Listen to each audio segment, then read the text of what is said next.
I guess so. Hi, everybody. Welcome to another episode of the Vito X DINO podcast. This is episode number 62. My name is Vito Delsante. His name is Dean Haspiel. Hi, everyone.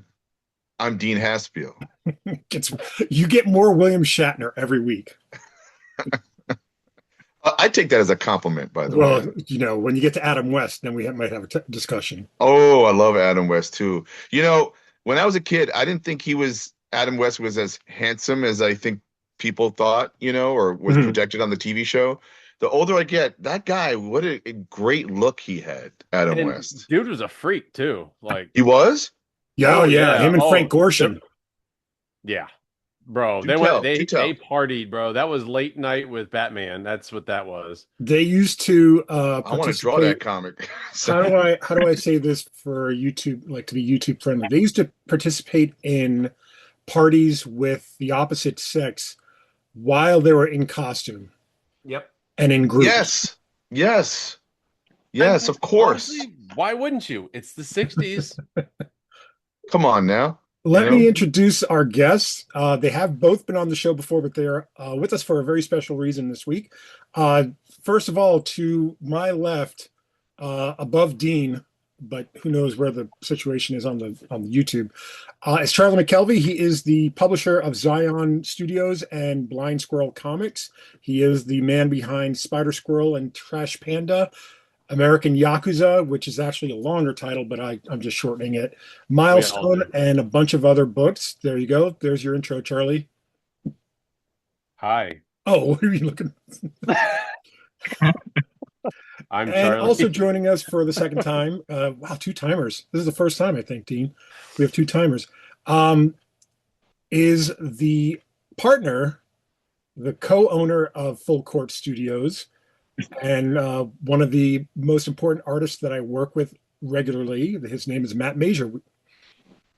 Hi, I'm Matt. Hey. Hey guys. Hey, Vito, I think we did have another person that's a two-timer first. Oh, that would be Whitney. No. Yeah, because she was on the game episode. Yeah, but let Yeah, in terms of what about Steve Bearfield? he Oh, was he on the game? He was on the was game episode no, too. he was a guest, and then he was on our New Year's live episode. Okay. Which we hope to be But doing again soon, another Yeah, we're live. gonna Okay. All right, got try to it. set one up but for this is the spring break, first but we'll time talk you've about had that later. two-timers on the same That's show. true. Two See, two-timers. There you so There go. you we're go. we'll So call we this the get catch do, 22 do we do episode. do we do a musical number when we get to five timers? Yeah. You Yeah, get just a like on robe. SNL. You get a robe that says five timer or something. I don't know. But man, all I can think about right now is Adam West in his Batman costume getting loose. Plugging away. Oh, come on now. So we're all here today because you might have heard that somebody's running a Kickstarter currently. That would be me and Charlie. And the Kickstarter has funded and funded in less than 24 hours. Thank you very much, everyone. Yes, the Stray Kickstarter is live. And because Charlie and Matt are both involved in this specific episode, in this specific issue, I should say, and this specific episode, we figured we would have them on to talk about the book, to talk about Stray in general, and to join us for a couple of other topics that we want to talk about. So, Well, congratulations, Vito. I'm thank you. glad that you hit and I'm sure that was his strategic number, the initial goal. Did you set that goal, Vito, or Charlie? That was all Charlie. It's all Charlie. Because I'd like to get into the mindset of Charlie and Kickstarters and specifically this project soon. My question to the group is, do we want to start off with some hot topics and then we'll get to the Stray universe and the Yeah, we might as Kickstarter? well. That way we'll Didn't get we already everybody start with a talking. hot topic? Because I swear we were talking about like old, like middle-aged men in superhero costumes having sex. So that was pretty much a hot The topic. That hottest is of a all hot topic. topics. That's a sweaty topic. That's Um, okay, so I have a little list here. Should I Yeah, go for it. go for it? Okay. Yeah. This to me is not a hot topic, and in fact, I want to know what you guys feel. Are you familiar with the artist Banksy? Yes. yeah. Yes. Apparently, his identity was finally revealed this week, and he's a truck driver in Malibu. No, did you see the picture of the guy? No, I believe anything though. Dude, He's just a guy. I He's a went my guy. whole life with the gorillas and Banksy like being mysterious, and they both turn out to be white people. And I'm like, this is the biggest disappointment of my life. Well, I will say this. Apparently, Banksy is a group of people ultimately, right? But I feel like there is the original Banksy, and I believe that's who got his identity blown. I also didn't do enough homework to find out if he gave up his identity or someone discovered it. I Like don't somebody know, but there was doxed a him or picture something? going around of a guy who's just a guy, yeah, a white dude, whatever. And I wanted to, and a lot of people were going, "Oh my God, I thought he would look like this, or he would be this, or whatever." And I'm like, no, he's just a guy. Like most people who make things are just people. Yeah. Okay. So, do you have any feelings? Nothing. We can move on. I Banksy, didn't see the picture, so I can't really speak on what his appearance is. type it in right now, Vito. Oh, I Type hate it in you. right now. Let's get your initial reaction Oh, this is live. going to be like one of Yeah, those yeah, reaction that's videos. Yeah, it's not two cups, two girls in a cup, but Two girls in a cup. in a cup. His okay, first of all, his name is Robin Gunningham, Oh, I didn't know a that. former Bristol native who may have later changed his name to David Jones, which is actually um, uh, David Bowie's real name. Mm-hmm. Mm-hmm. And it's also Davy Jones's real name. No, Oh, yep, Could he's it pretty be? good. I don't know. Because Davy Jones, the locker and everything, I thought that was like a pseudonym, but No, I meant the monkey. yeah, that's what Oh, I figured. yeah, I And figured. anyone named David Jones. And right, So let including me the actor just David Jones, Makes and sense. then the singer David Jones. so here you go, guys. This is Banksy. Okay, that's Banksy, but that's Banksy from the movie that came out years ago where he appeared in that briefly. But look up right now, like the picture that was going around. Like, I can't believe that's the one shot. Oh yeah, you see where there's a Go red right here. stripe across. Yeah, the Rooters. The Guardian should. Yeah, yeah. Yeah. That's the Oh guy no, from wait. Massive Attack. Here, let me go back to this one. Okay, wait. Why is Massive Attack on this? No idea. Probably because they Did you go to images? yeah. Okay, so why are they showing this guy? Well, it's the same guy, but I like the more recent picture because that's the one that everybody was commenting on, not this one. He doesn't look like a So, truck driver. He looks like a legit graffiti artist. Look at those shoes. well, yeah, but look at the current picture is what I'm talking about. Like he looks like the guy, the technician at the hospital that puts you under, anesthesia, Wait a Anesthesiologist. minute. Is it anesthesiologist. this guy, the Reuters one It's here? that one, yes, Yeah, but for click that some one. reason it's his eyes are crossed No. out. Oh, look at it says misidentified there, Dean. Whoa. So Reuters, so then it's not. This is all. So They that thought it guy, was that this guy guy. is this guy's the older version of the picture we were just looking at. I mean, it Like is. the 2026 version. Huh.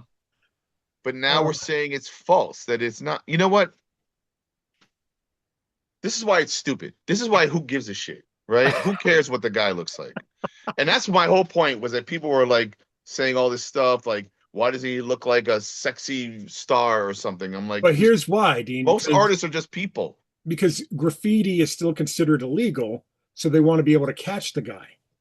So that's why they want to know what he looks like, so they can identify him, using, the high-tech surveillance that we all have around us now, and try to catch him in the act so they can arrest him. That's the only. But he doesn't get a pass. He doesn't get a pass. He doesn't get a pass. Who gets a pass, Dean? Well, Picasso would famously go to a restaurant once he was famous, forget to bring money to pay for the meal, or, well, two things. I think he would write a check that nobody would ever cash because his name was more, expensive than the meal, let's call it, right? So I've been trying for years to draw on bar napkins, like a little quick Batman or something. Time out. For a dinner. Time out. You were on this show just a week ago saying how you bartered art with your dentist to get dental work.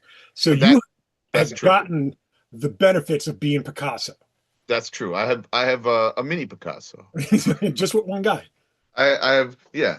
All right, so then let's move from Banksy, unless anybody has any thoughts about, when identity is revealed, like who cares, He right? ain't Batman. Yeah. Batman. That he was not Clark Kent, Bruce Wayne. Oh, no, no. Bruce Wayne's a Yeah, multi-millionaire, a billionaire. There's no way he's there's Batman. no way. I've seen him on Uh, TV. the next thing I want to say, I don't care about this because I'm not a biggest fan of it, but apparently Firefly is coming back as an animated show. Yeah. Cool. Yeah, I'm Anybody? actually kind of excited about that. I watched the show. I have it on Blu-ray. I bought the whole series and I have Serenity too. I watch it when I watch it in the proper order, not the Fox airing order. If you Oh, guys didn't know there's a difference. Yeah. Okay. Yeah, No. I think it honestly, yeah. only But brown coats know. they screwed up Almost Human that way too. But yeah, no, I'm excited for it. I think it's cool that I like the little teasers. It might not be. I'm not a super huge Firefly nerd, but I'm excited. They got most, if not all, the original cast back. Summer Glau's back, and you got Nathan Fillion and all the crew. But you And like of course, you like Judy. the fact that, I mean, to me, I'd be more interested in the live action version where it's like years later they're doing Yeah, animated. I don't really care about any, but my bigger question now is that show is so attached to the creator Joss Whedon. Hmm. And that's I the think it's problem I was wondering about too. Yep. Well, who's the guy?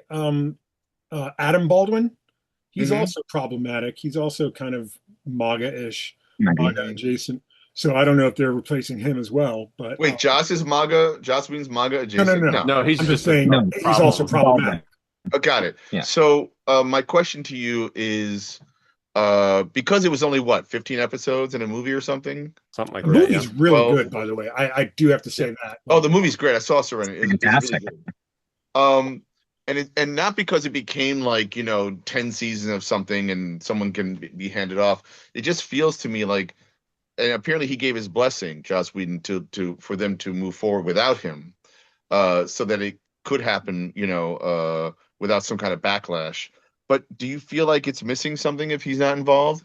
Not necessarily. I think if Marty Noxon is involved or any of the other showrunners that worked, Drew Goddard, I think, worked under Joss Whedon at one point. Drew Goddard's, directing movies now, but like if any of those folks are involved, I'm all aboard. I don't, like I don't know why Joss Whedon would give up his IP so quickly.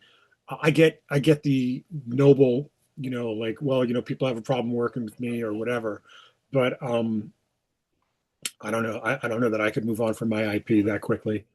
And then apparently, in another show I didn't watch, sorry guys, but I know it's supposed to be really good. It's Buffy the Buffy. Vampire Slayer. Was I think they Another shot Whedon a project. pilot, Yeah. another Joss Whedon project, and they shot a new pilot for Hulu. a continual series, and then that got shot down. Yeah, Yeah, I foolish. saw that today. That is Mm. foolish. That's like canceling the Batgirl movie. Foolish. You're leaving Yeah, money on the table, you dummies. The yeah. thing is, somebody like Netflix will pick this up and will, like probably have like 4 seasons out of it. I think that this is just a temporary setback, as opposed to Batgirl, which is, not being released At all. anytime soon, unless Paramount decides they want to really, you know, screw with the IP or whatever. But what if it's that bad? Like, what if it Buffy? is that bad? Yeah. I mean, Let what are your me thoughts on that? What if they release it because you're pro releasing it, and then it's just complete dog poop? The awesome. question I'd have to ask is, do you think anybody who loves Buffy will care? And I'm not criticizing Buffy fans, but I mean, I think stans in general are just like, oh yay, and then they'll just take whatever feces you want to fling at them, right? But it's And the same as Charlie, with I would- Star Wars. But true. I would hazard, Charlie, like Star Wars and Star Trek, the super fans are also the super critics, Mm, Right. mhm. So that happens, unfortunately. Usually us older guys, though, because we were like hardcore on the continuity and all the other. I still hate the prequels. I think they're shit. But can I say shit on the show? I don't even Yeah, know. you Sure, can of say- course.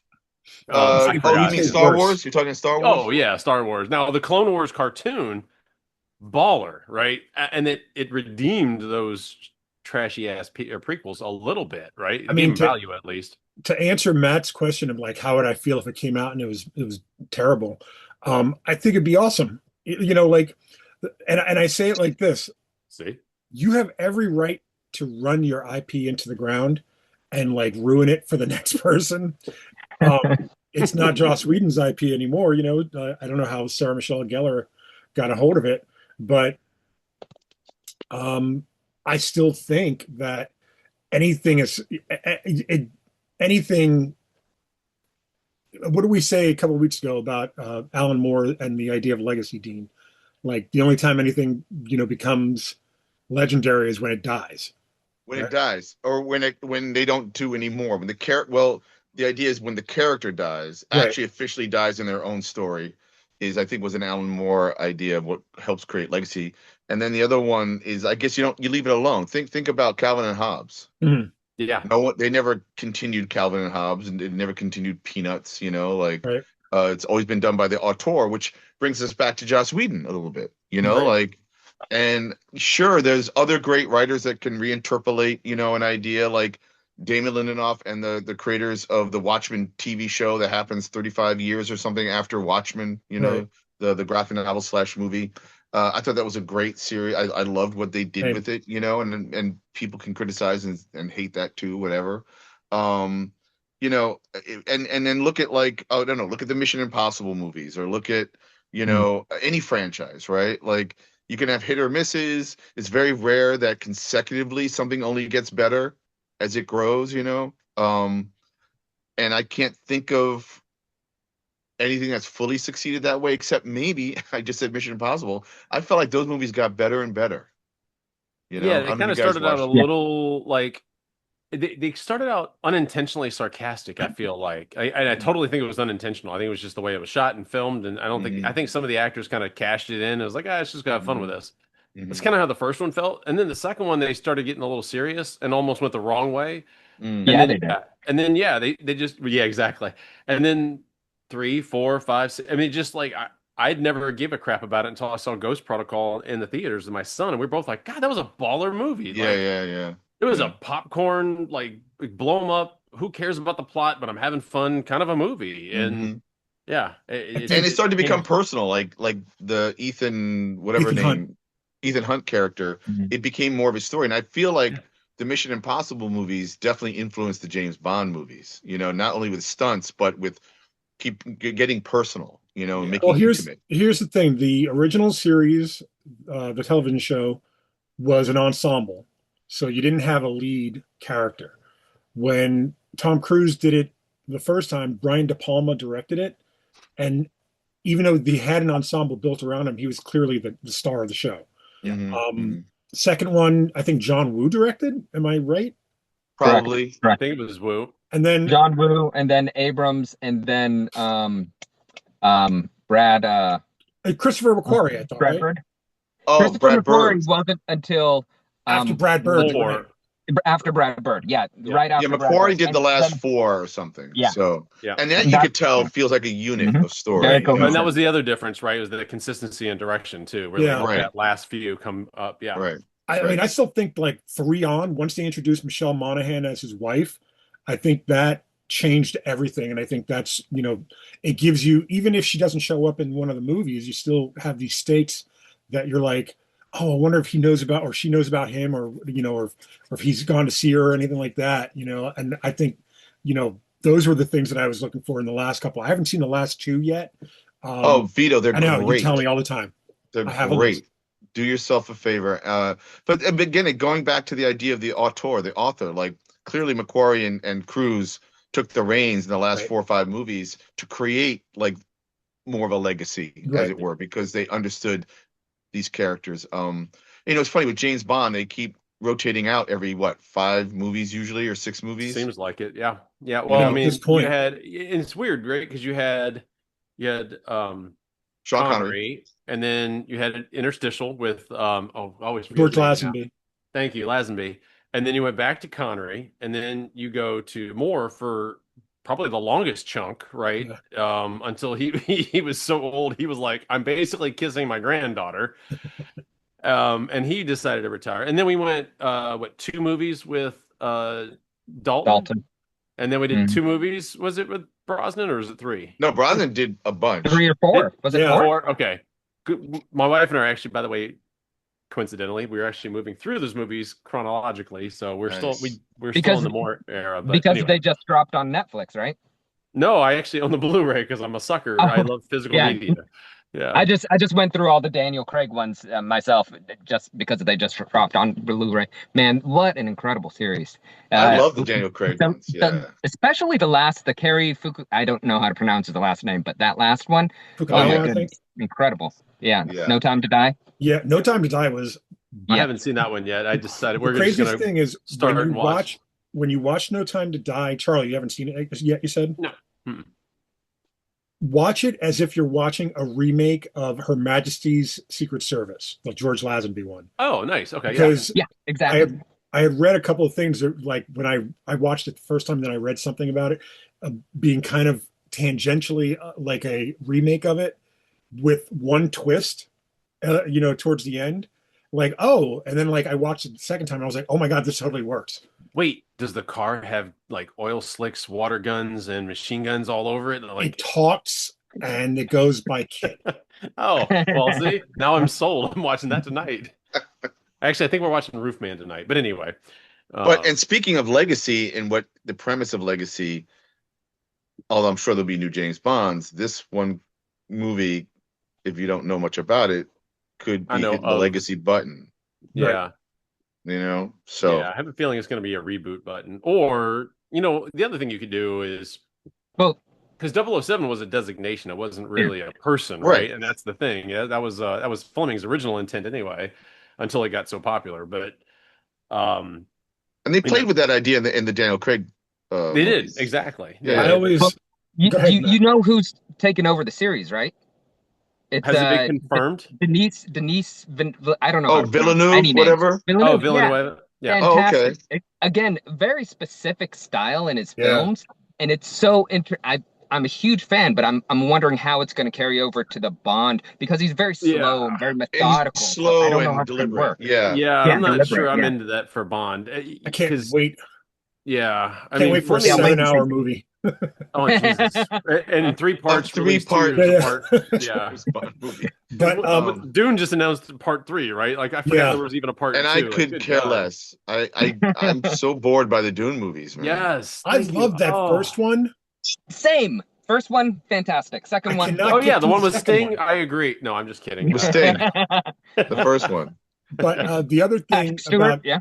Yeah. Bond that they kind of touched on in Casino Royale, but they never actually did, which is why you can do different James Bonds, is that they were specifically recruit orphans or something like that, or people without families, so that they can just Yes. basically be disposable. So I like Mhm. that idea, and Yeah. you can put anybody, like Charlie said, it's just a designation.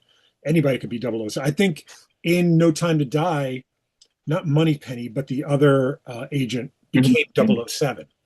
And he was just, like a consultant almost for hmm hmm Her Majesty MI6 or whatever it was. Now you're making me think of Kiefer Sutherland in 24. Hmm. Like Oh, I he had love like that. 8 really bad days. He had 8 bad days, man. Yeah. So there's a three topic thing that all hit each other.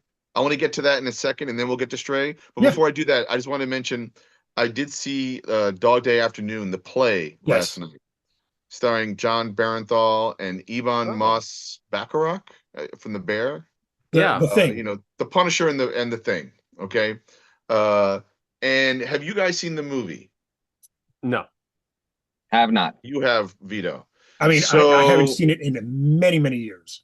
Okay, but you remember? Can I kind of spoil a little bit? Absolutely. No, with these guys. Oh, Oh, it's fine with me. Oh yeah. Yeah. Go ahead.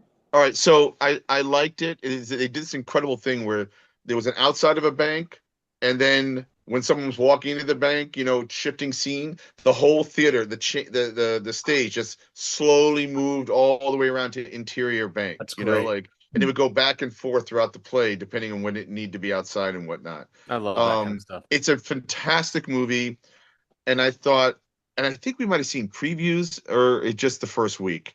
In fact, to the point where Whitney took me, Whitney Matheson, and there was someone sitting in the very front that had the script a little board. Oh, And she's like, "What's that for?" I go, "Oh, that's when the actor has to call line." And we're like, "What do you mean line?" Like, an actor will say the line, and then immediately they'll say the line, and then it gets them back in when they get lost. And that happened last night.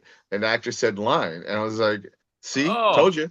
Anyway, but I thought it was the production was spectacular.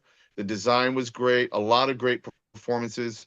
But Vito, since you saw the movie, you maybe remember the story a little bit. yeah. The Al Pacino character is the more kind of sympathetic, empathetic character in the story.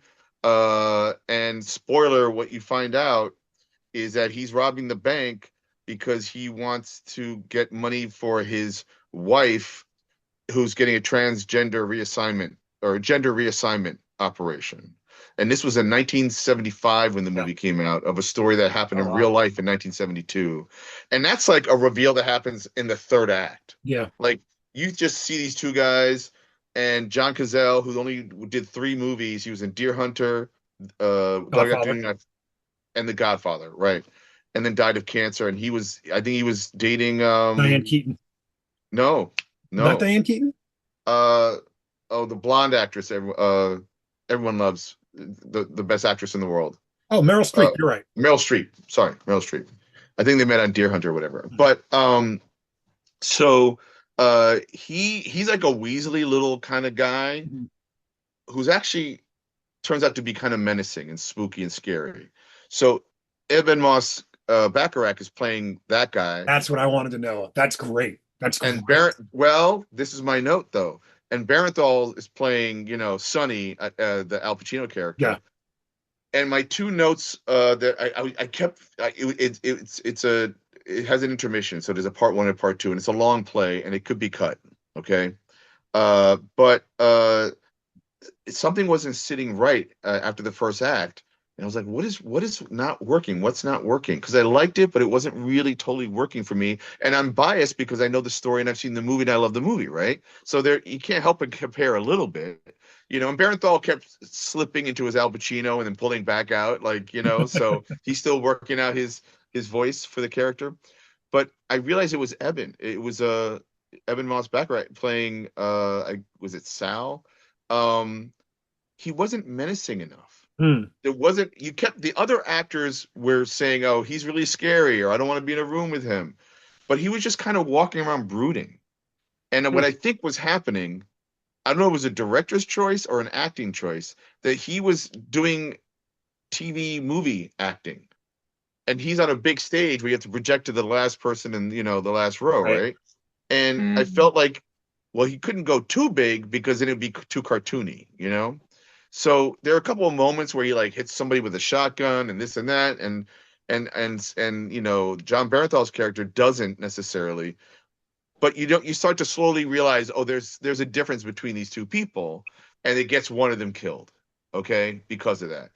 In the movie, it makes sense. In the play, when he gets killed, I'm like, why they kill him? He never felt threatening or menacing whatsoever. So that was one note that I would give to the actor and the director. Play that up a little more, because when actors are saying around them, other characters are like, "I'm scared of him." Like, why? You like, weren't feeling it. Yeah. yeah, You it know wasn't what I feeling. It thought? felt like it was too internal. His acting in some ways. I thought you were going to say that Barenthal and Bacharach should switch roles. I absolutely, in some ways, absolutely, because it was almost like he was holding back a little too much to play the internal part of that character, who's an outlier and a sociopath, and winds up, But the other problem I had was when you see in the third act of the movie, Chris Sarandon shows up and is Prince Humperdinck? Oh, I'm sorry. I thought you meant the play. Sorry. Go ahead. no, Chris Sarandon.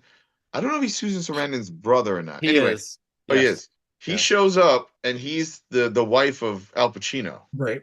who's just been in Bellevue from a suicide attempt and is just wearing this like robe. But the thing was, he's kind of beautiful, and you can kind of in the movie go, "Oh, I get it. Okay, I could see." I mean, not my thing, but I could see. And the person that portrayed that in the play, a good actor, but looked like, again, a truck driver. I Dude. was talking Yeah. about Banksy, and I'm like, I'm having a little more of a tough time swallowing this pill, like, and I'm sorry to be superficial, and it doesn't have to be a beautiful person. I get it. Love is the person. You know what you love about the person. But again, as an optic, and they only show up like once in the pivotal moment, and I was just like, oh, all right, well, I'll let it slide. I mean, again, the performance is fine, but those are my couple of notes, maybe to tighten it up a little bit, maybe have one character be emote a little bit more and show a little more crazy and menace, at least. But yeah, I'm sure they'll work out some of the kinks. And then I guess the other question I had was why? Why is this play being made today? Like, I Well, that's a understand good that some question. things like never change, right? We have a crazy Yeah. president and politics and transgender stuff, but I was wondering if they had done a 2026 version of it, what would that have been? You know, Well, nobody robs banks anymore, really. Well, that's exactly. the Like you first can't rob a problem. bank like they did. They hack them at this point.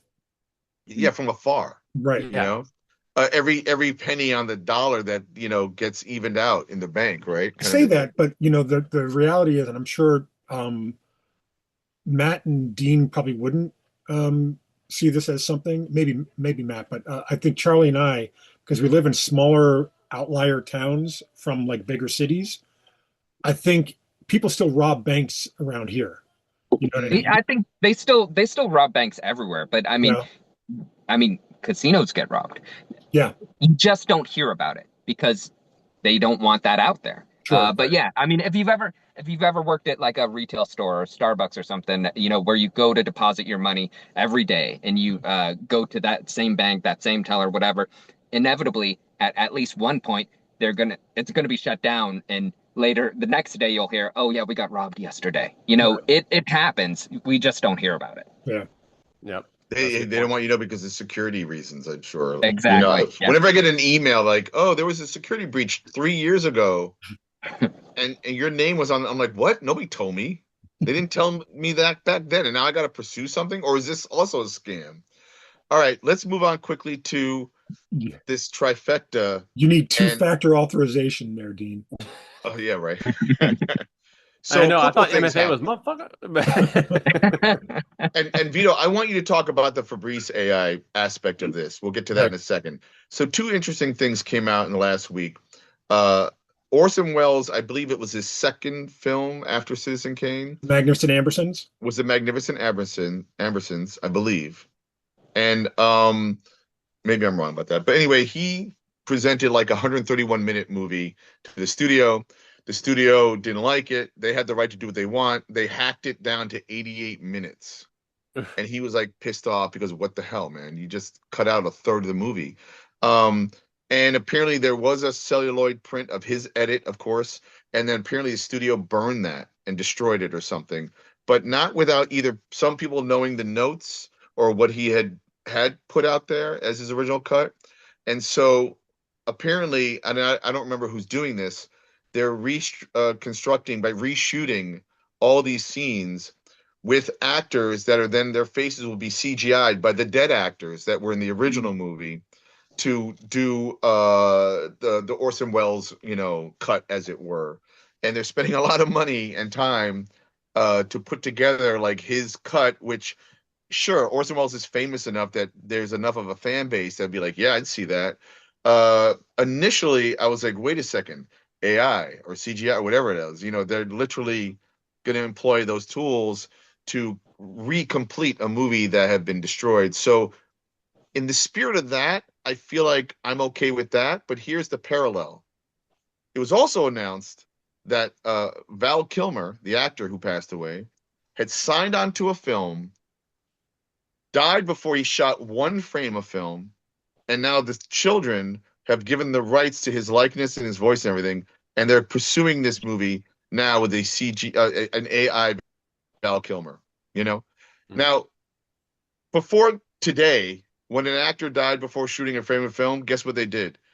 They hired another actor. Yeah, you reshot. Yeah. You got someone Or- else, Yep. right? I don't think, and I don't know that Val Kilmer had his whole heart into this movie. It's possible that he wanted to go out with this last film and didn't get to or whatever. I don't know. But still, he never shot a frame of film, so get someone else to. So I feel like in some ways, this movie is trying to, set the precedent, as it were, of the very thing I think a lot of us are afraid of, Right. right? Any thoughts about the Orson Welles versus Val Kilmer and the differences between the two? I mean, I'll I think say the Orson Welles one doesn't bother me as much as an entire replacement of a character or a replacement of an actor.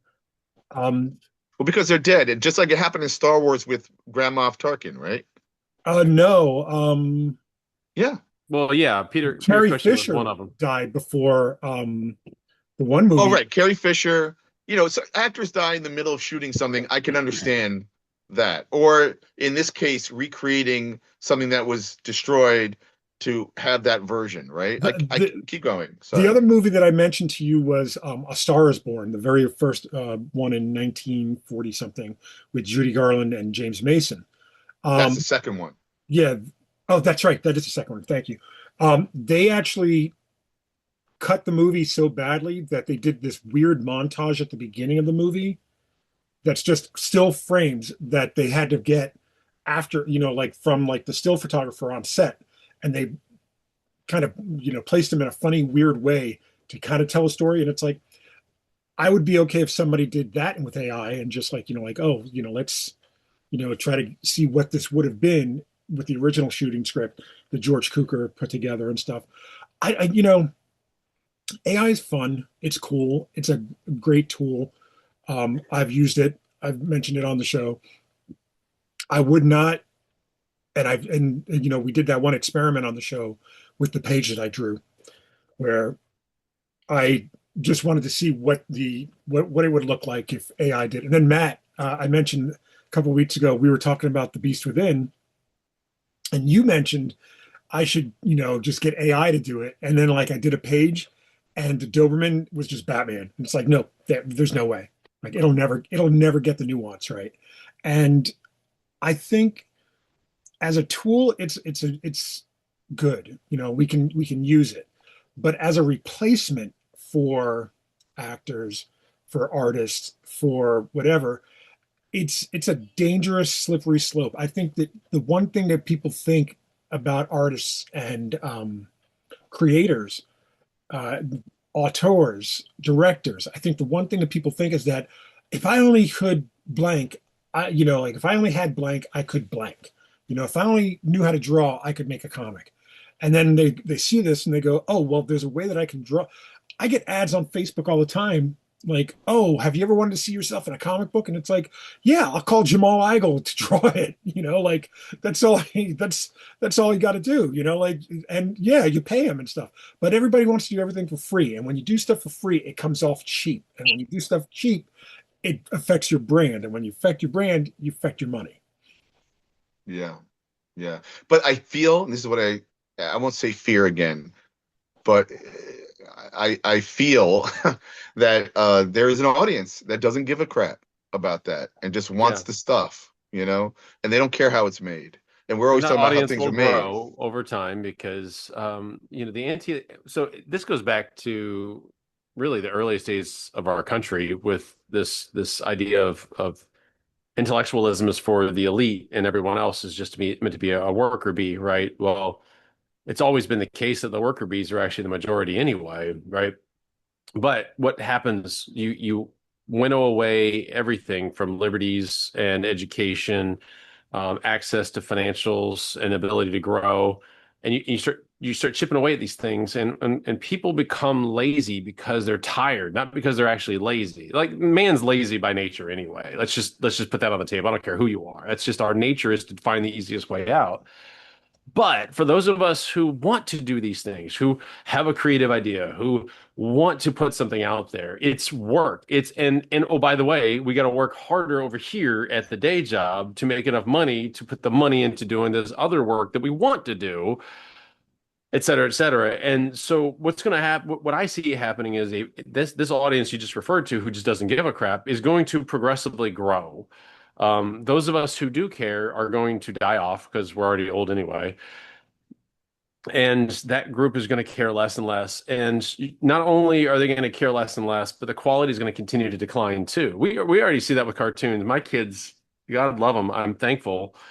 I raised my kids on the classic Looney Tunes. I have them on Blu-ray, Matt, for the record.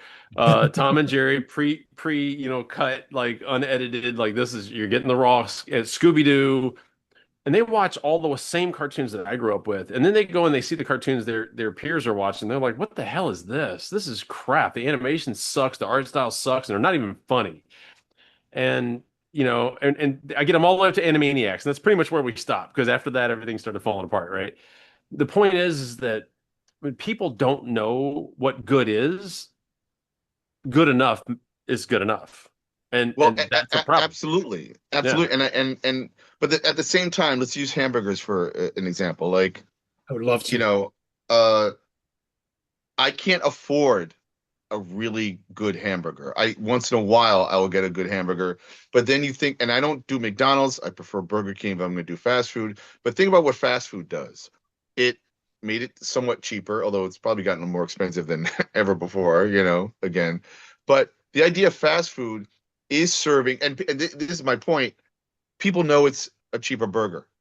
They know They also know it has no fillers one's saying and that it's shit. better than Yeah. a good diner burger or a Wagyu, whatever the hell burger, kind of thing. They know exactly what they're getting.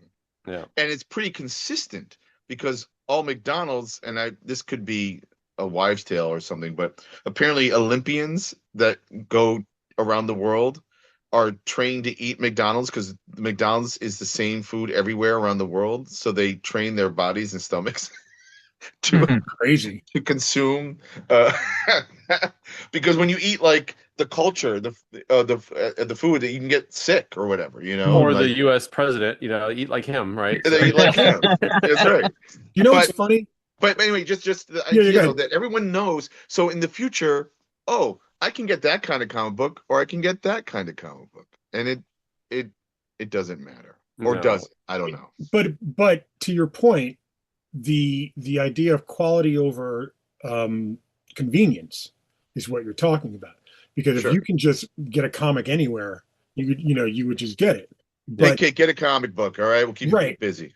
But the thing is, if it's made fast, if it's made cheap, people notice, But the thing is, the better illustration I think for me is the time that I went to go see the Man of Steel movie Mhm. and Superman kills Zod. Spoiler, everybody Mhm. knows by now, and he does it by snapping his neck. And I was in a full packed house. Everybody, like every single seat was full. And at the end of my row, which I usually sit in the back, but at the end of my row, one person just yelled out, "Yes!" Now, that guy is the guy that's going to go for the kind of like shitty anything. You know what I mean? Like Mhm. the good enough, Mhm. like because it's like Mhm. it represent like that. Not to say that Zack Snyder didn't work on the movie, but like it's not the best movies. I don't mind it. I'll watch it every now and again just to, My remind myself. son says all Superman does the whole movie is Aura Farm. And I watched that movie a second after he said that, and I was like, oh my God, he's right. Every Superman scene is, oh. Yeah. But Or a farm. and somebody enjoyed that. A lot of people enjoyed that apparently. And, there's such a loud minority of people that I think Charlie's point is correct, is that, the people that seek quality will seek out quality all the time.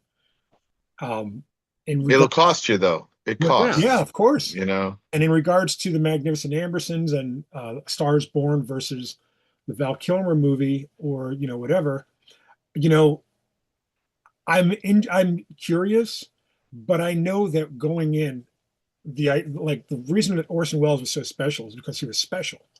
Like his vision and view of how cinema works was not like Busby Berkeley or Hal Roach or anybody that came out of that same system from the early days of Warner Brothers or Universal or whatever. Like his vision was totally different, and I don't think anybody can capture that.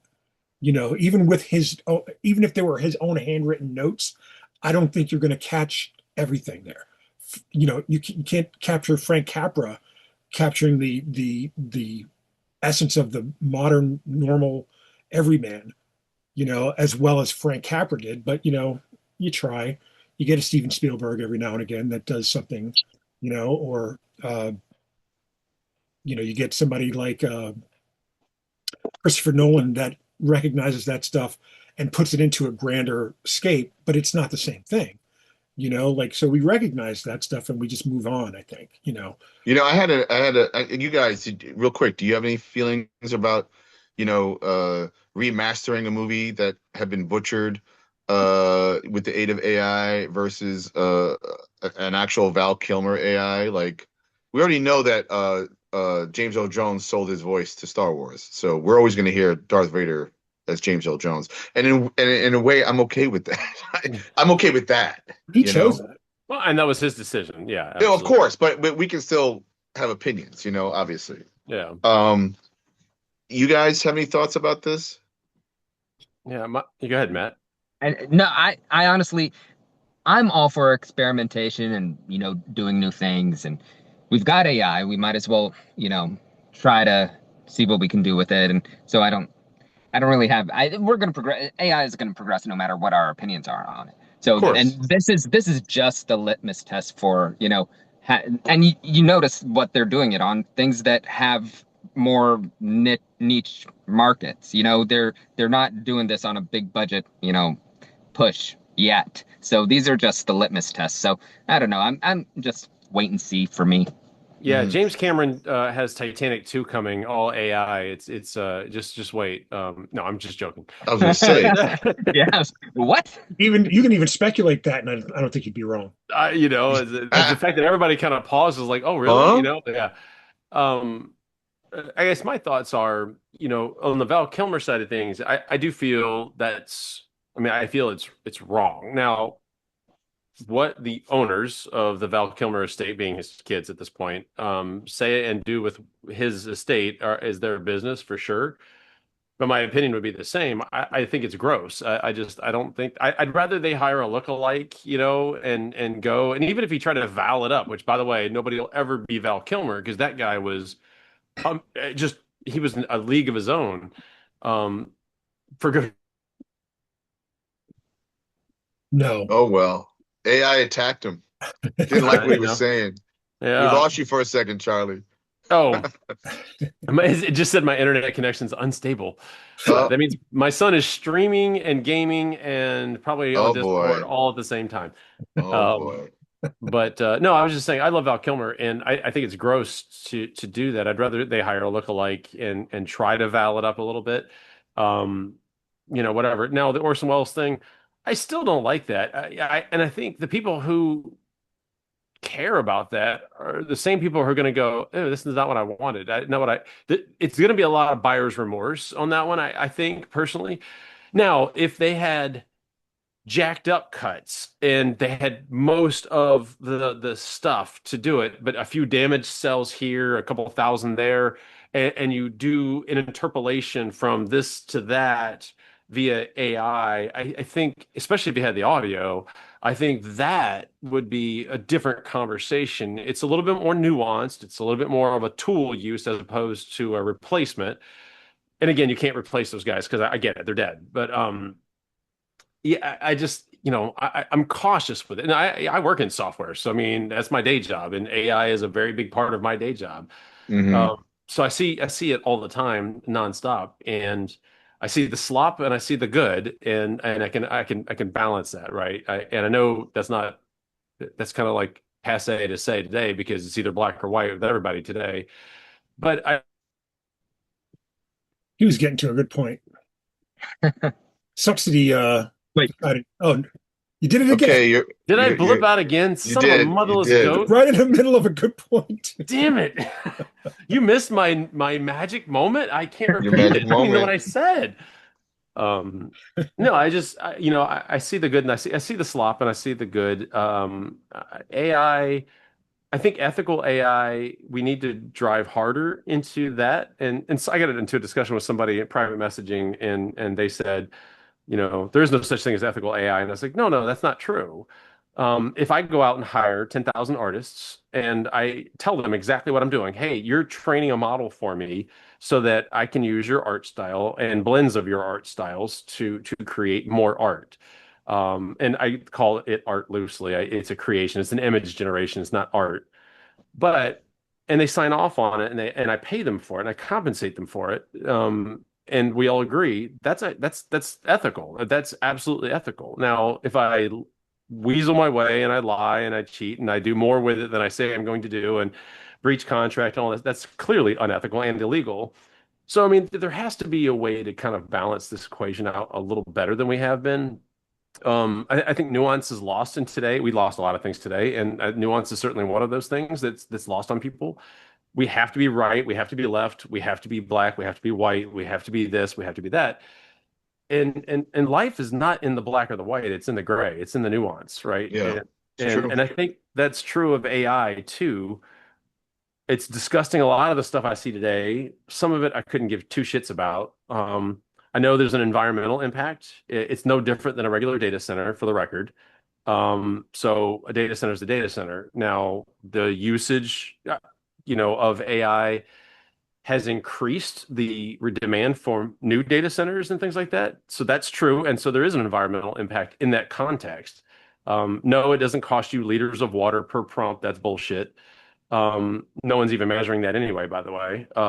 But it matters, right? So we got to be environmentally conscious with it. We got to be ecologically and economically conscious with it, but we also have to be ethically conscious with AI, like we should with just about everything we do. Art has an ethic to it, and an economy and an ecology, and you know what I mean? And so there are impacts to the things we use and do, and all that to say is, I get what people are trying to do, and there's a little bit of a Pandora's box thing going on here already. You can't put it back, but can you do better with what you got? Is what I would ask, right? And It's I like the think, internet. You I can't put mean, it back. honestly, no, Yeah. 100%, Yeah. right? Stocks, I mean, you can pick any Hmm. kind of major industrial revolution component, and you can go, did we do well with that? Cars, Hmm. whiskey, shit, I don't know, pick something. Hmm. I can hope we get better, Right. and how we choose to use things, how we choose to do things. I do think the Val Kilmer thing is gross. I'm a little less pissy about the Orson Welles thing because I get it. They're trying to find a way to do something it's expensive to do either way. Because even doing the AI is going to be expensive, but if they try to do it all CGI, that's going to be expensive. Hmm. I don't know. And to speak to the Orson Welles thing, I mean, there is a curiosity there I have, and of course, there's a morbid curiosity. I'm watching a Val Kilmer, AI Val Kilmer, or anybody, like Right.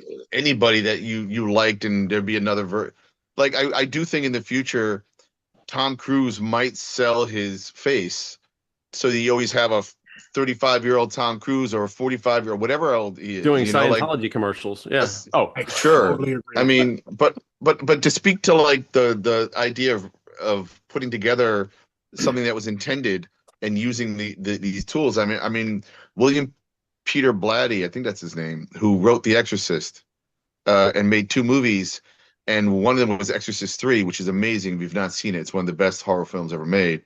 As good as the first one, you said and three? for a very different way. William Peter Blatty, I think his name No, is. no. You said Yeah. Exorcist three? Exorcist 3. I never And fully watched that movie. I was making out with a girl in the theater. That's all I there remember about you that movie. go. Well, there was a spider lady, wasn't there? I think that's all Yeah, I on the remember that wall, walking on scene. the wall. That was Yeah, yeah, great. I remember that scene. Yeah. That was awesome. But there is a cut where they took the video because he had done his own cut, and then the studio got it and then and recut it, right? And took a lot of stuff out and everything. So there is a version of his intended cut, but using the actual footage, but like VHS tape style, Mhm. in next to like the movie stuff. So it's jarring to see the differences in quality. Oh, But I gotta say the studio did a better job. Anyway, but then Zack Snyder did his Justice League cut and made it black and white, and it's 4 hours long. something I like that. Color I too. liked it better I did too. than the theatrical. Was that Joss Whedon? Joss Whedon, yeah. Yeah. Joss Whedon. Yeah. So he had an opportunity to on his own, I guess, say, hey, no, listen, you got to watch this version. I liked it better, you know? So whatever, your I mileage hated may it both vary. ways, so I didn't care. But I mean, the thing is, like you kind of touched on something with Tom Cruise selling his vision or his visage. Well, if Oh, he were to, yeah. Yeah. I can see it coming. I can see it happening. Yeah. The thing is, like there's a tempting thing, I think, for all actors in that you can always be the same age for the rest of your life and still your estate will get money and you can do that. So I mean, there's going to be a day where it just like I think we all agree it's going to get better. Like we there's already one of the first videos I think somebody did was Will Smith eating spaghetti, and like I watched a video. I don't think it was on Instagram, but it was I think on YouTube that they showed that original one. And it's horrifying. The first one is absolutely horrifying. It's just like his mouth is spaghetti, and then now you see one that they just made like 2 weeks ago, and it's like you can't tell. Like you can't tell Yeah. it's not Will Smith. Um, Yeah. it's only going to get better. And the thing is, the only thing we can hope is that we all just stay ethical about it and we all stay, like true to art. You made me just think of something in comics terms. So we can understand easily when a beautiful actor, female, male, them, they, whoever, and their IP is their face and their voice and their acting chops and at their prime, let's call it, right? And I always love when actor get older and like, not that he was that much older, but Clint Eastwood got the script for Unforgiven and put it in a drawer for like For 10 or 10 15 years or Yeah. something. And then so he could grow old enough to act in it, which pissed off the writer, I'm sure. But it just occurred to me, like, let's just use Jack Kirby at his prime. And I think a lot of people agree it's the latter half of his Fantastic Four run and maybe Thor, okay, is his prime.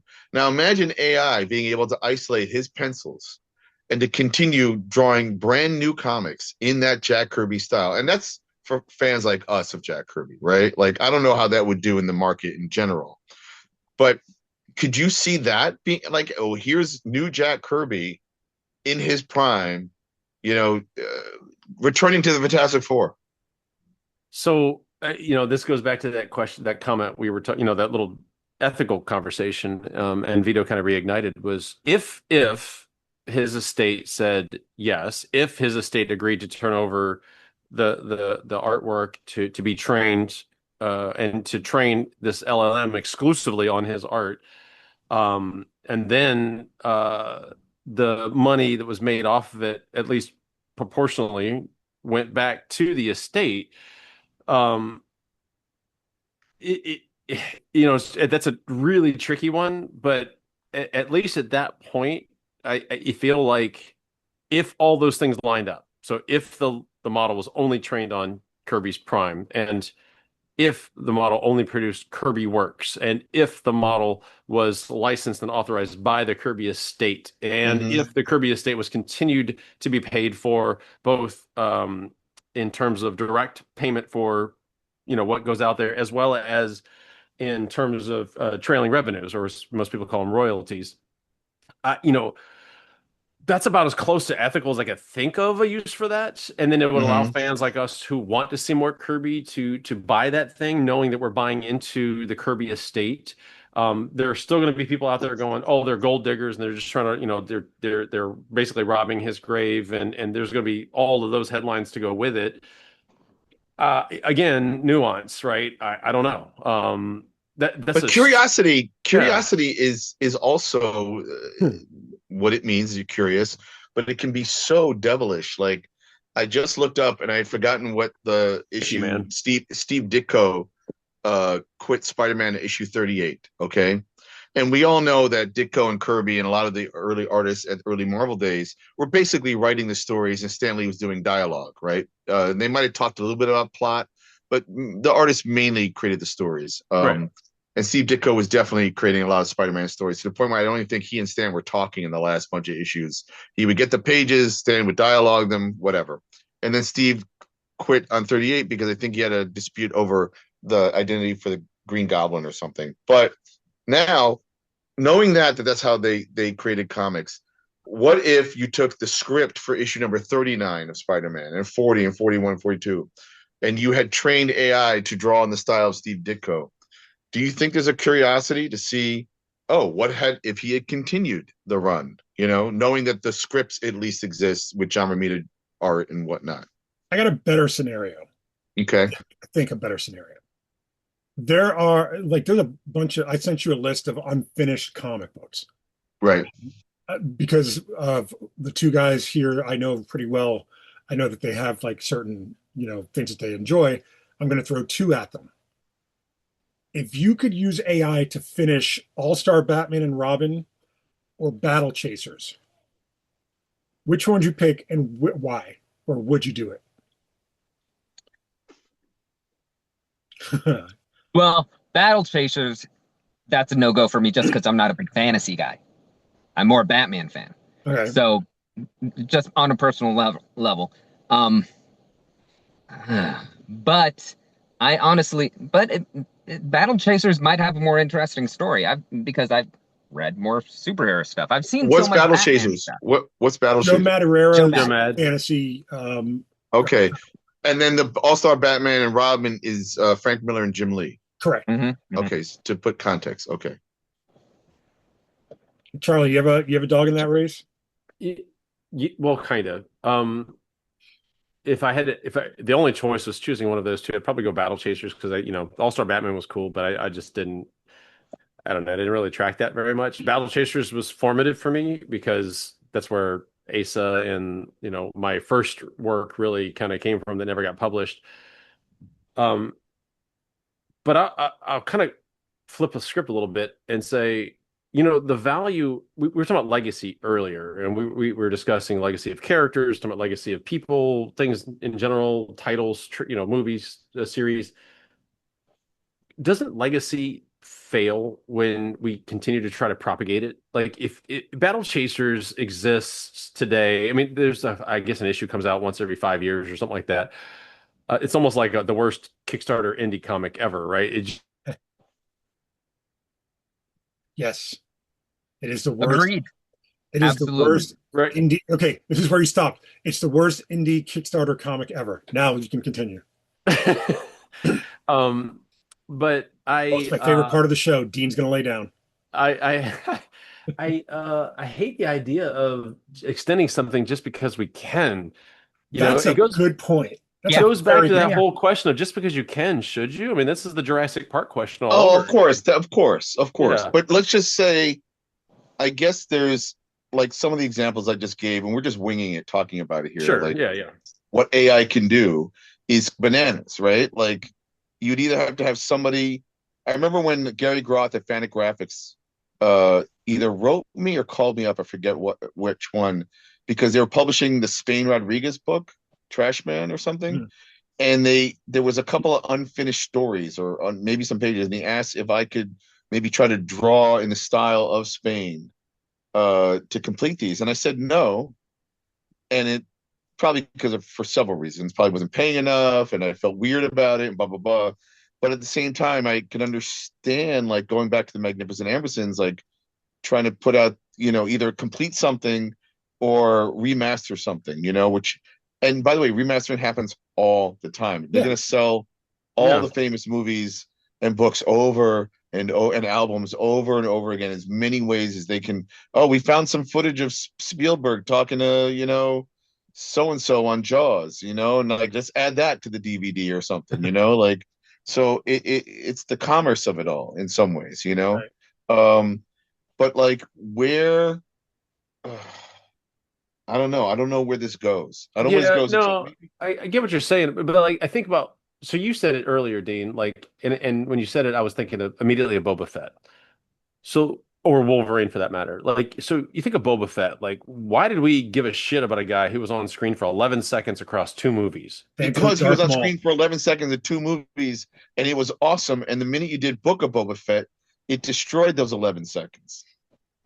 There you go. You know what I mean? Like, So, you're talking about why do we need more? We don't need more unless, listen, the better Boba Fett TV show is called The Mandalorian. It was 100%. You Yeah. know, but it's because we want to know more. And then the minute we found out Logan's real name and his origin, I cared He less. became honestly my least favorite X-Men after that. Yeah, Like, you get right up to the Weapon X thing, which I thought BWS did a phenomenal job because it still left a ton of mystique. We still didn't really know who this guy was. We don't right. know. We kind of knew where he was going next. Like we kind of could, in our minds, we created like our own little fanfic of him leaving the Weapon X facility out into the Canadian wilderness and him arriving fighting Guardian in or fighting Wolverine, sorry, the Hulk in Hulk 181, right? Hmm. And so we can Hmm. kind of interpolate in our own minds, and fanfic is sometimes more powerful than seeing it, right? I didn't need to go through this whole stupid backstory and was he the Howlet son or was he not? And then he has a brother and all this, and it's like, God, I don't give a shit anymore. Like you No, took all the power away from the character. right. Cable was so much cooler when Fabian and Rob dropped him in, and you didn't know where this guy came from. You didn't know shit about him. You got hints and glimmers, and all of a sudden he's Cyclops and Phoenix's son, and you maybe still cared a little bit because that was kind of cool. But then they Hmm. kept going with it, and then I don't care anymore. I just don't Yeah. care. Right? I have a different example that is kind of the flip side to that is that Gambit. So my first introduction to Gambit was Uncanny X-Men 277, and in that they're in space and he stabs Wolverine and he's blowing up the Guardian, and whatever his name is with a full deck of cards and complete badass.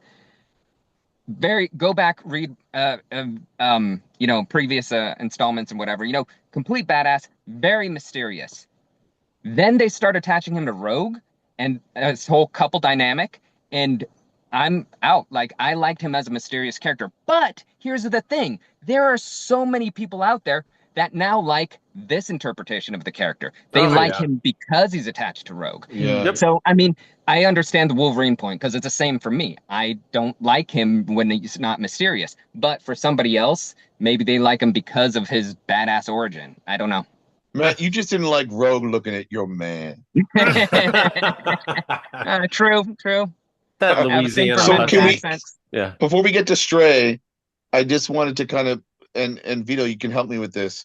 Part of the bigger equation is then Fabrice, who's one of my favorite people online because he goes to shows and then the next day complains about it, like in full, like monologue, like essay, and yeah, you can learn from it from his point of view. It's not like he's totally bitching, but he bitches a lot. And then he recently put his art, I guess, his pencils Yeah. into an AI machine and it came back inked. And then he showed his inks and he showed the AI inks. And it was like, you should put it through AI, Fabrice. Why would you say that? Well, here's I the love thing. Fabrice, and I would say this to Fabrice, and I think he too was having like, oh well, huh? What would you look at that? So Fabrice Sapolsky is a publisher and an artist. Uh, Fair oh, Square, what's Fair that? Square Graphics. Yeah, Fair Square Graphics. Thank you. And he had drawn this kind of, I think because Tantan's in the public domain, he's working on something called The Big Lie. Yeah, I think it's called. And I'm not entirely sure how one fits with the other, but I think this is the characters that he's using for this book. So he drew this picture of Tantan and, a couple of other other characters. Popeye's in it as well. And there's a character that is supposed to be Snowy, Tantan's dog, and AI made it into a man. It's the craziest thing. And he's like, I wouldn't have done that. And I'm like, yeah, like, because That's you gonna have sell. agency. That's gonna sell. But like you have agency and you know what your intent is. And yeah, it wasn't going to be, it's such a, like, he's so passionate about it, and I feel for him because he's the whole point of his video is about replacement. Like, are we becoming a dying breed? Or are we easily are artists easily replaced? I guess is kind of where he's going with it. And I mean, I think we all agree that that's not technically, not technically, but that's not, it doesn't have to be the case. Is more like the answer.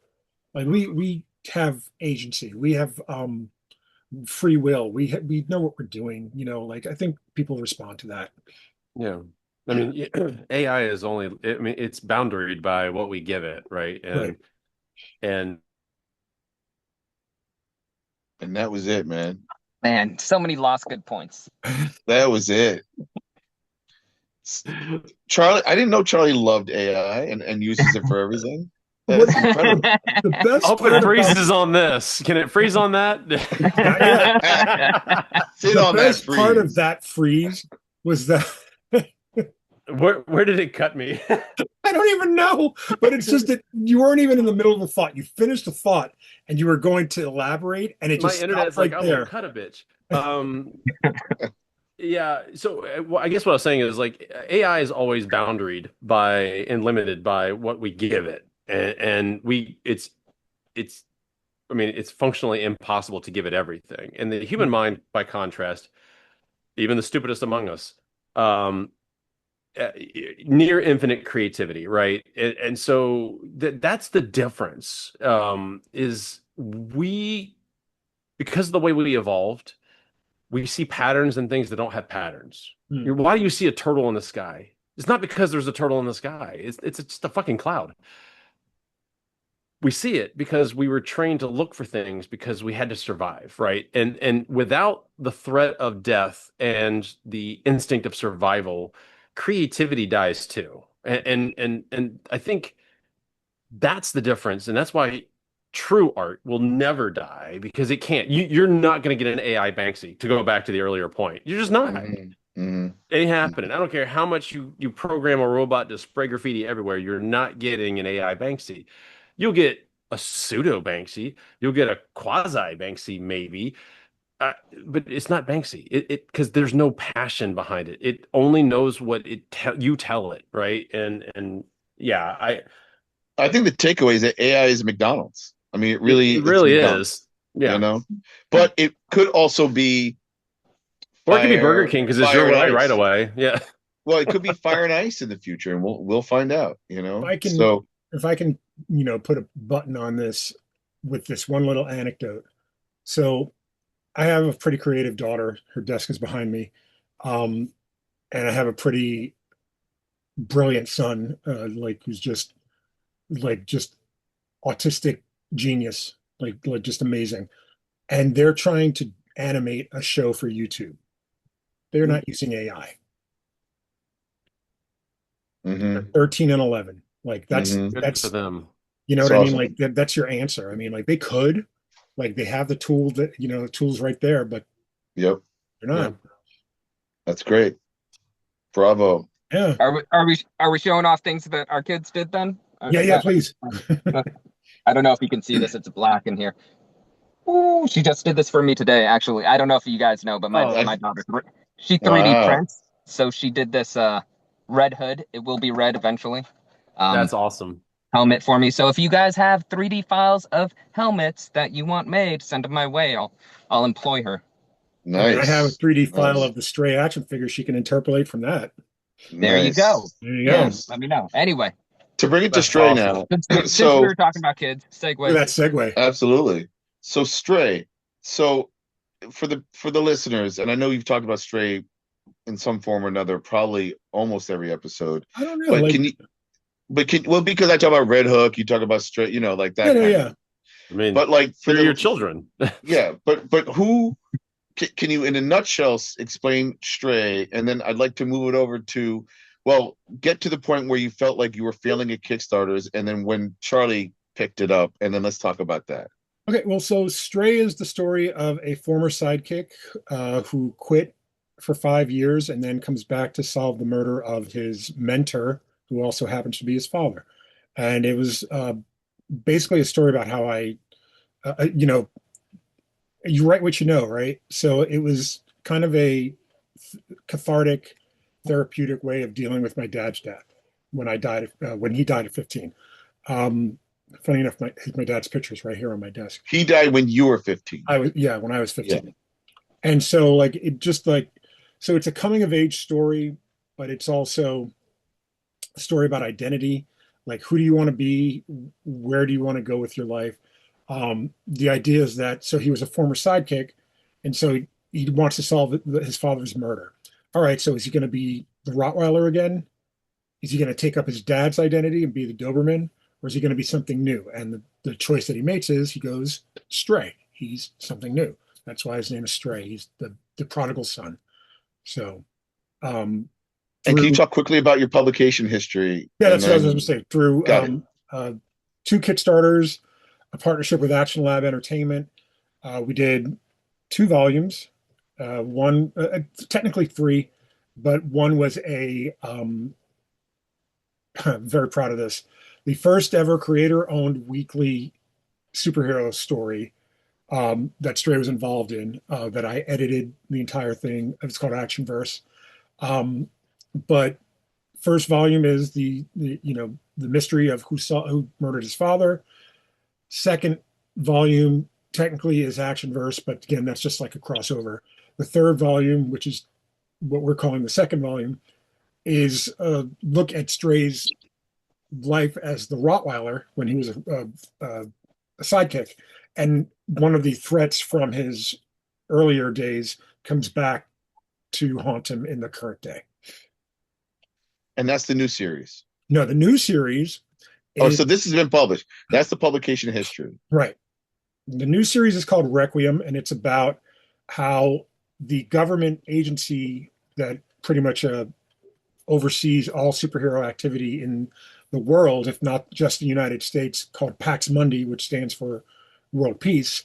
They have decided that Stray has an ultimatum: you join or you get taken out. And Stray's not a joiner. And you also have a one-shot as well that you're working on with Stray, as well as this. Yeah, but The Beast Within is basically my Antifa comic, where you see Stray's family history of punching Nazis in the dick. Okay. And plus you have other projects. But we're gonna... in the dick. Why don't you do the cover of that? I mean, really? Oh, Matt? Throw that instead of like the Captain America? Yeah, it's the Captain America. It's the same layout. Punching Hitler in the dick. Yeah. Okay. Punching Hitler in the dick. I'll put rim job in the back too. And rim job. What are you waiting for? Yeah. I mean, you got to do like a shoryuken, and just like right up the nuts, man. So here's the cover, Matt. The cover is that, but like where the Bucky image on the bottom would be. Mm-hmm. Punk Monkey. Rim job. Punk. Oh yeah, Punk Monkey. There you go. Put rim job in the background with the Kickstarter. And Kickstarter. Does Charlie know about that yet? Oh. Okay, good. Surprise. I hope he looks like a rooster. That's all I. No, the Kickstarter is like the ultimate nullifier. Oh, okay. It's a weapon. Okay. So we got to definitely have. Is he punching Hitler in the dick or Trump in the dick? Ooh. Or Hegzeth. Or Hesgeth. There's my artistic daughter. She just look over and just like, what? This is what your father does all day long. Okay? This is what I do on Thursdays. He doesn't go to his job. He's sitting there the whole time. Punching Nazis in the dick. Yeah. So all right. So then you did all this work. You have this character that's basically the character you've worked on the most, and then you kind of had a rough time with the Kickstarter, right? Can you talk a little bit about that, and then the relationship with Charlie? Not you guys want to switch positions, like him be on the couch and you be on the chair? The thing about, I wrote about it on Substack 2 weeks ago. And it was basically saying how I acknowledge that I have not delivered on all my rewards for the past Kickstarter campaign because like it's so hard, like it's literally impossible for me to get to the post office sometimes. Like this week alone, I had Sunday off from my day job, which is a day that post office isn't open. Today is my day off. Then my next day off will be next Thursday. So how, and things just fall through the cracks, and you're trying to raise your kids, trying to just, keep your marriage, going, just, being communicative with your wife and stuff. And there's so many other things to deal with. And then poor Matt, I got to text him every 5 minutes. Hey, I just came up with an idea for a character. Hey, I just came up with an idea for a book, like just every day. I'm usually texting Matt something. So you should feel bad. So it's, you can't stop creativity, but how do you make that creativity real? How do you, get it out there? And I just, with hat in hand, I just asked Charlie, I was like, I need help. Like I'm clearly doing something wrong. I don't know how to fix this at this point. Can you help me? And I'll let Charlie take it over from there, really. And before Charlie take over, what was it about Charlie? Because I've written books for Charlie and they've been delivered. Like I've probably gotten 3 of Charlie's Kickstarters, if not 4, delivered to me in the time that it's taken from issue 2 of Stray Requiem to issue 3, which is currently. You know what I mean? Like I've had I haven't backed everything that Charlie's done, but like I've gotten the ones that I've backed, I've gotten in that span. So it's like, right. Obviously he knows how to deliver. He knows how to keep expectations not to a minimum, but he just keeps them realistic. And like when he came up with the rewards for this, I'm so glad I didn't have. This is so funny when I say it out loud, but like I really am happy about this. I had no input whatsoever.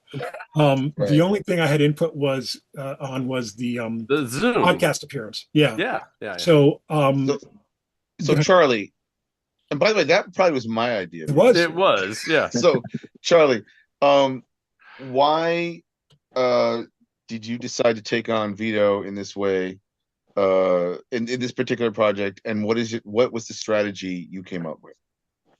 Oh, I mean, so the first part of the question is why. I mean, one, I love Vito, but even if I didn't, I've been attached to Stray since God forever. I mean, I had Stray and Midnight Tiger on the back of my first self-published book. So Stray and Ray, Stray and Ray, you're Stray now. Vito and Ray, I'll do whatever I can, when I can, right, and when appropriate. No, I mean, obviously, it's a little bit of a business decision too, because I've got to find a way to fund because we had to catch up on the number 2 Kickstarter, so I had to find ways to fund that, which isn't easy because I did have a little. That sucks. I was interested in that answer. Is have a little bit of a war chest from my previous. I'm waiting. No, I know. There it is. He was right on the money. Right on the money. He knew it was good, man. He had it that time. So having a little bit of a war chest from previous campaigns, I was able to put some into getting the rewards done for Stray 2.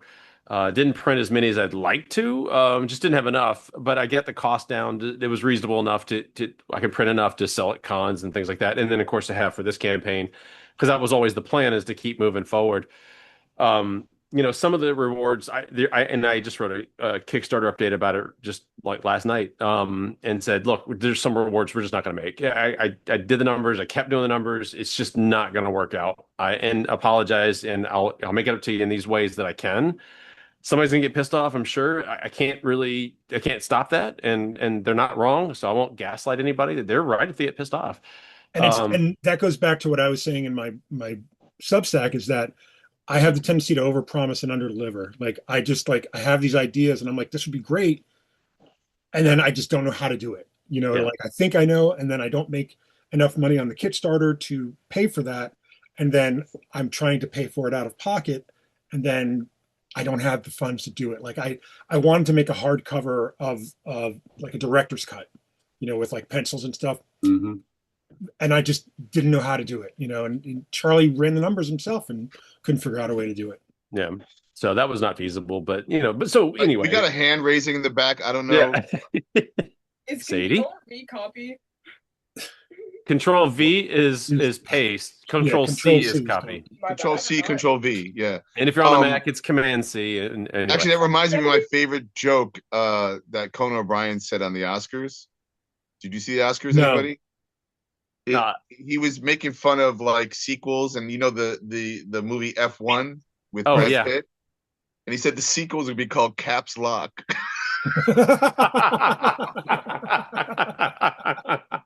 That's great. Caps I wonder how Lock. many people in the audience were like, They didn't get it, "Oh, and yeah, then they yeah, were like, "Oh, I get it. yeah." Okay." That's one of those delayed laughs that you'll take. You'll wait for that one to sink in. Vito and Charlie, just a quick interruption. Vito, Yeah. I also feel like so many when I say young artists, I also mean people who have early works or only have 9 issues or 10 issues or 12 issues of a series. I always feel weird when they're like, I'm going to offer you the pencils and the script and the notes and then this and then that. I always feel like that should be reserved for like when it's something becomes a giant hit like Watchmen or Dark Knight Returns. Yeah. Then there's like the DVD extras, let's call it, kind of Yeah, a that's thing. tough because, what you're trying, keep in mind, I come from the world of comic book retail as well. And I'm trying to build collectability. And collectability sometimes just isn't just the comic. Granted, we have variant covers, so that creates collectability in one way. But the idea of doing a foil cover was a thing that was collectible. The idea of doing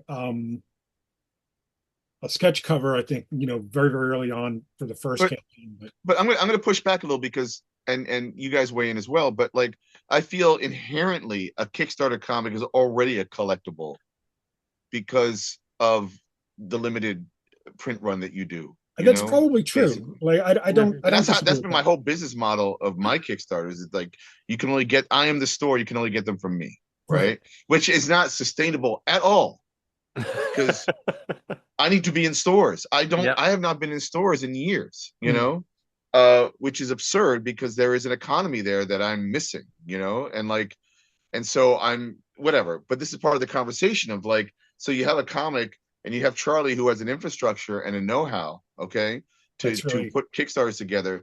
But then now we're talking about like, well, what are the rewards besides the actual comic book that you just want people to read? Well, I think that's where, like to Vito's point, I kind of pared things down. I mean, I had done the wild and stupid, for example, and I still see it all the time, and I won't fault anybody for doing this. I think T-shirts are absolutely one of the worst rewards to give out. There's bar none. 100%. Yep. They're way too expensive because you got to order minimums. If you don't order minimums, they're shitty quality. And my God, I mean, do they ever fit right? I don't know. Nope. Maybe, right? Okay, thank you, Matt. So, Yeah. now again, I'm not criticizing anybody who does it. I'm Matt, just stop saying, ordering. Grow small, all right? Grow small. Cut it out, Matt, all right? That's what yeah, I do, all right? stick with your schmedium there, buddy. But so yeah, I won't criticize anybody for doing it. Try it. If it works for you, great. And some people, I guess they think it works for them. I see them do it over and over again. Yeah, but I got the Hakusai thing going on. But See? you actually work out. I don't know No. why I have muscles. I sit 26 hours a day. Oh, 26 hours a day. 26 hours a day. But I I think lift off my shirt and Vito's face is just glasses right and there. everything. Do you have the mustache? Or do you shave that? The mustache is my one stomach muscle. His ab. The My shadow. ab. So yeah, I think I've learned over time that you really focus on the book. It's the digital. Now, the question about the director's cut stuff, I found to be, and I've watched other creators do it, very successful ones: Pat Shan, Charlie Stickney, Kat Calamia, Phil, the Lifeline Comics guys, crew, and several others, Anthony Stokes, Chris Moses. We all offer digital deluxe, and that there's a huge market for that. People love the digital deluxe because it usually comes like a typical digital deluxe gets the PDF of a script, which a lot of folks love to see, and do the You just made right? it make sense to me. When you said digital deluxe, suddenly everything made sense to me because Yes. I'm trying to figure out the print version of this. Yeah, so then the next so you have the digital deluxe, and then you go to the print version, and You then do, but then to me, you focus on the like, books, right? well, Yeah. that just adds more. It just costs more, Well, the right? print. Yeah. Well, of course, and that's why you have to go up and cost. I mean, And that's the thing is, it's funny. I see people, for as popular as Kickstarter is, I see people all the time still complaining that Kickstarter books are too expensive. I'm like, Jesus, you're not just buying a book. I know it feels like you're buying a book, but you're Yeah, really yeah, investing you're right. into a book. You have to, you're putting capital into a book. You're an angel investor, but we know who Yeah, you are, right? right. Um, so yeah, so I really like to focus on the primary reward, which is the book itself. I mean, that's Right. really where all the impetus goes. I've When you always wanted to have just do one cover. You know what I mean? Like I Yeah, you won't be very successful. That's the that's the downside of that. problem. Yeah. I know a lot of people complain about, I see it every day, literally every day. Somebody complains about nudie books. And I'm like, look, I don't have a problem with that. I don't care. Are they successful? Good for them. They should be. Like there's an audience for that. Just like there's an audience for superheroes. There's an audience for noir. There's an audience for pick your flavor. Find your audience. You can spend more energy complaining about it or just go do your shit. I prefer to do my shit, and my shit is focused on getting books out, building rewards that are attainable, manageable, right? Books themselves, while expensive. I have a good printer. I do all my own pre-press. There's not a lot of haggle. I get the books and get them out. Now I do have some, like lately I have found that my collectible coins are very popular. I started this with the Yakuza. And right out the gate, that was one of the most popular add-ons was this 2-inch diameter heavy metal coin with beautiful imagery and everything. And so I started designing more and more coins, and I've got coins in backstock ready to go. Okay, while you're paused, but what Vito, maybe you can talk about this. What's up with the coin? Like, I don't get how is that a Charlie, what is thing? the origin of the challenge coin? It's from Hmm. like the It's a military thing. Second, yeah. Oh, Am I back? Okay, I'm oh back. yeah, yeah. All right. you're here, you're here. I got the flag. I'm watching. So it really started with the military. Far as I understand it, the U.S. military started with if you like, it wasn't just an echelon on your shoulder or a badge that you wear that's nice and bright and colorful. They started giving out these very unique coins for people who accomplished this or fought in that or worked under this person or whatever. And so it became kind of a thing in the military, challenge coins. And sometimes there were like actual challenges that were given out. Hey, if you go do this, this, and this, you'll get this coin. And then, oh, here you go. Um, and then if you, hey, 69 backers. Oh yeah. Your favorite. Nice. Sorry, I just, we've got to be 12 years old every once in a while, like every 5 minutes. But yeah, so that's where the challenge coin thing originated. Then it became more of a collectible coin, and you start seeing it well, sorry, the challenge coin then left the military and went into the police and the fire department. You'll see it with some EMTs and stuff like that. There'll be your local fire department might even have their own special set of challenge coins for guys and gals who attain certain things or whatever. So that's where it really started. It's Hmm. very honorable, very sanctified kind of a thing. But it became collectible over time, and you can go on eBay and find people selling their challenge coins. And some people really want these special military ones you can only get if you're, you know, Marine Force Recon and you went on this mission, or if you're SEAL Team 6 and you went on that mission. That's the only way to get this coin. So people spend thousands of dollars collecting these coins. That's where it started, but now it's just kind of a cool thing. So collectible coins are just a cool thing, and I tied it back to my books. It became very popular. And earlier this year, I just ran a coin only campaign just to see what it would do, and Make 100, I think, right? yeah, it was a make 100. And yeah, it's successful. In fact, I paid for them the last installment yesterday. They should be here pretty soon, actually. And So then we're we looking decided at still one we're for looking Stray. at the Stray campaign, Kickstarter campaign right now. So walk us through it, guys. So we're at issue number 3. It's technically 3 of 7. There is an 8th issue in this particular run that I want to do that's um, status quo set up, for the next volume. But this is issue 3 of 7. So this is basically a very pivotal point in the book. What's going to happen is you're going to see some of the machinations of Requiem, who is the name of a character. You're going to see some of the machinations of Pax Mundi as well, bringing it back to them.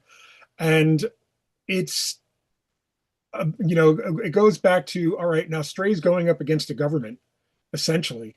So how in the world does one guy fight the government? And how does he fight the government? With the help of a robotic dog, Nice. cybernetic dog, I should say. Yeah. That's Sam. Based on my dog Kirby, who's no longer with us, but Dean is very familiar with because he used to come to the studio all the time. Yep. And also, he's got his buddy there, Orion, who we're going to change him back to his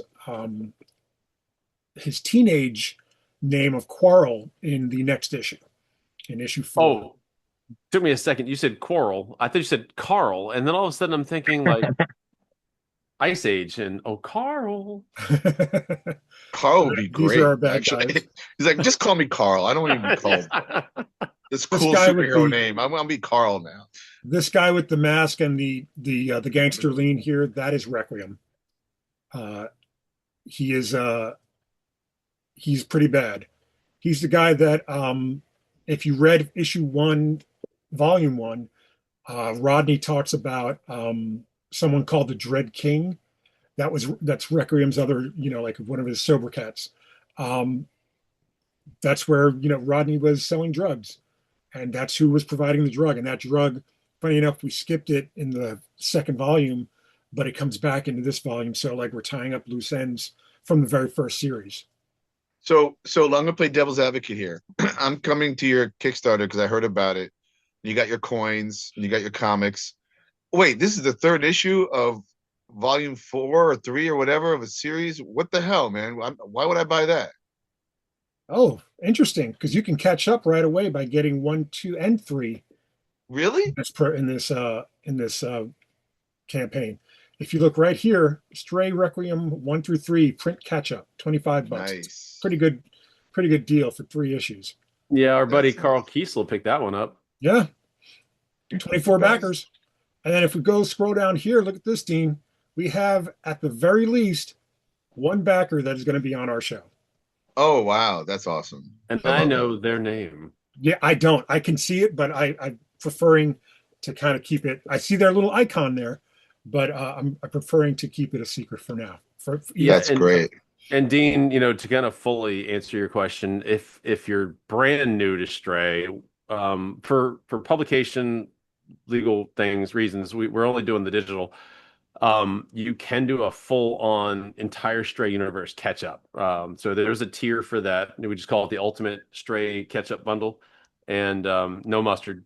And it's I think $45. You get Right basically the 3 oh, there it is. Yeah, thank you. The 3 trades, and then all 3 issues of Requiem. So at that point, you are fully caught up in the entire Stray universe. Charlie, you the publisher? Is Zion publishing? Who's publishing this? Yeah, Blind Squirrel. Yeah, well, Zion ultimately. Blind but yeah. Squirrel.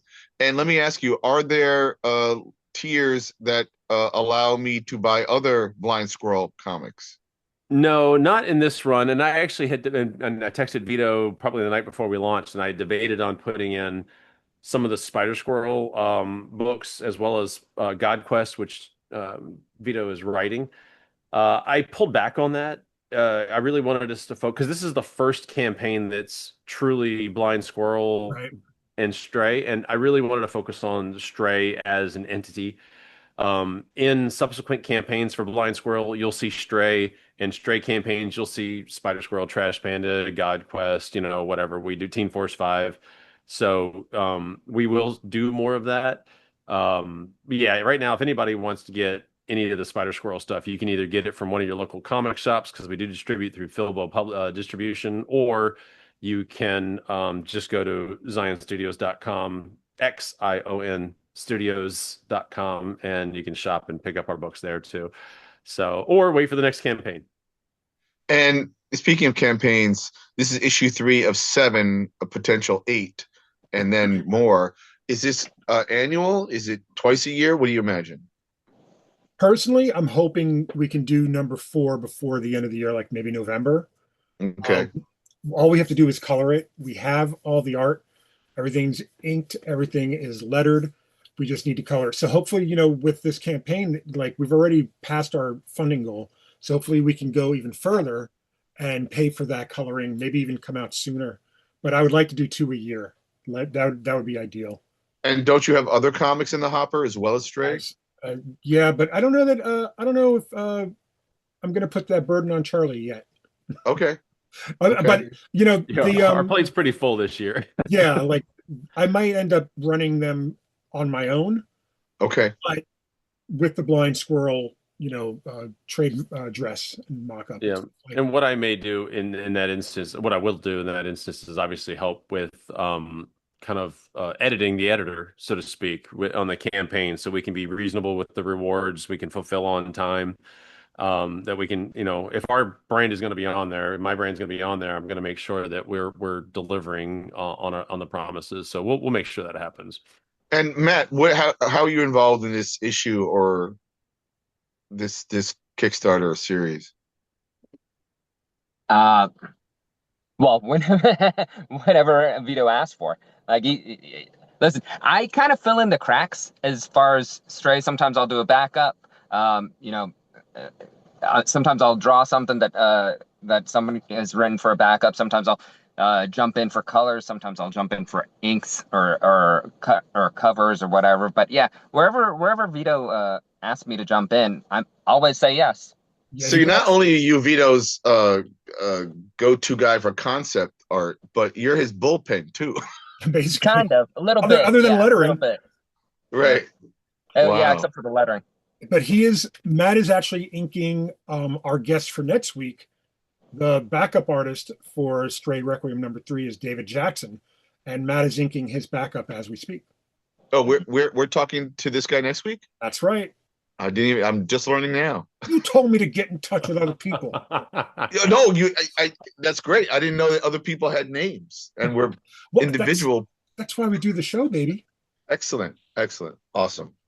All right. Well, so that's exciting. I also know how hard Kickstarters are, obviously. And you have a certain goal, but what's the real number you want that you feel good about?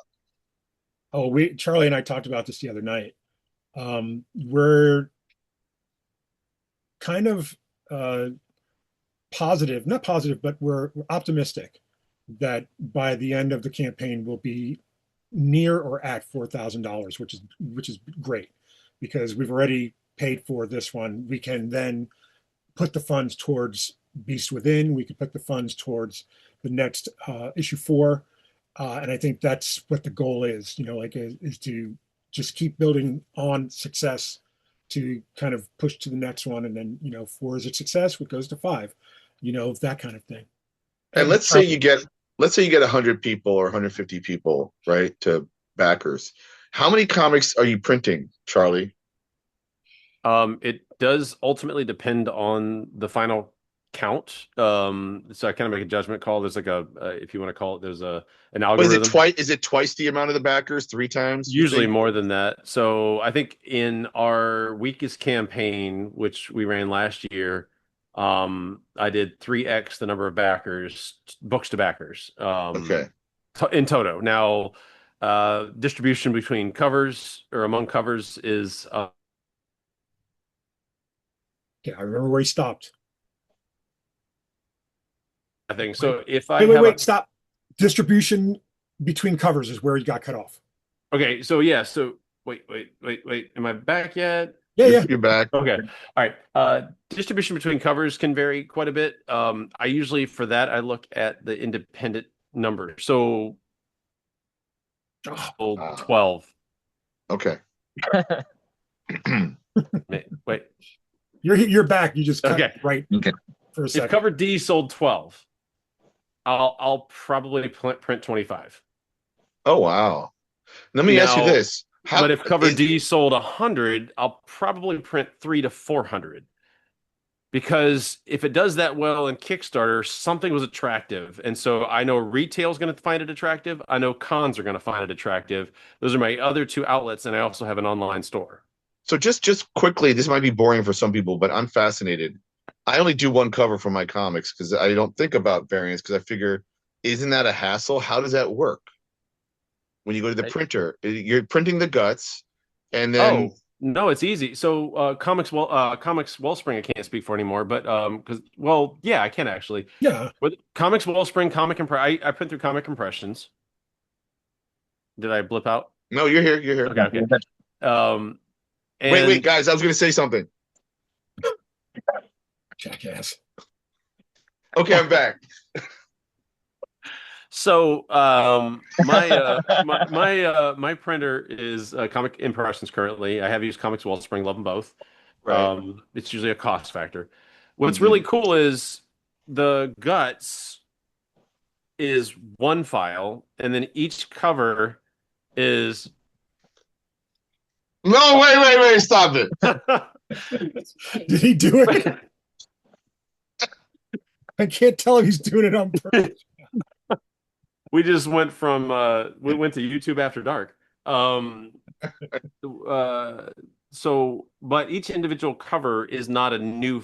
Sorry, each individual cover is a new file, but the same interior files are used. So how the printers do it, I'm guessing, because they don't charge like that's not four covers times four print runs. It's one massive print run. My discount's on the entire print run, regardless of the distribution of covers. So I've had as many as 10 covers on a book, But and are they stopping the print press to then? probably not. And here's what I think they do is I think they gang up the covers as an independent run and they run those separately on a different line, I'm guessing, Okay. because they don't charge. If I have cover A and I print 100 copies and that cost is $3 a book, just throw a Hmm. number out there. Hmm.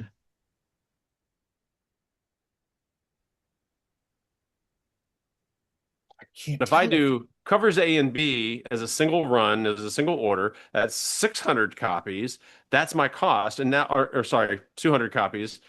My cost is not $600. It's usually like 425, or something like that. Now I've actually reduced my per issue cost as well. So while it's more expensive than just printing 200 of one cover, Right. it's not a 2x cost. Does that make sense? I mean, and that's at Comics Wellspring. I wonder if Mixam has And the same Comic deal. Impressions. So keep in mind, Mixam is not a printer. No, I Yeah. mean, they might be, right? They're just a print broker. So they go Yeah. out, negotiate, and try to find the cheapest price that matches the quality you're kind of going for, and good luck, right? So Yeah. Yeah. they're kind of hit or miss in my experience, and I stopped using them for that reason. Is just I hate not knowing what's coming, right? And I'm partly because I do my own pre-press, I know what it should look like. Right. Um, Right. so yeah, I use Comic Impressions, Comic Wellspring.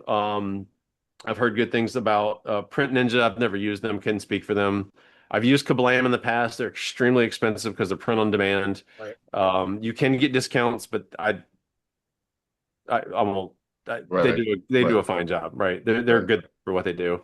Right. Um, yeah, so I mean, people use all kinds of stuff. I've seen a lot of names out there. That's the ones I use. But yeah, it doesn't cost me any more really to have multiple variant covers. It just gives me more print. Now I do have to print a minimum for each cover. So there is a minimum 24, 25, whatever it is. I never print less than 25 for a cover anyway. I figure even my shittiest cover is going to sell somewhere. I All was right. Well, let me ask you because you're talking about cover selling and what one becomes a hit or another. But before, I do have another question. Matt, you got to split soon, and I think we're going to wrap this up anyway by 10, I assume. Mhm.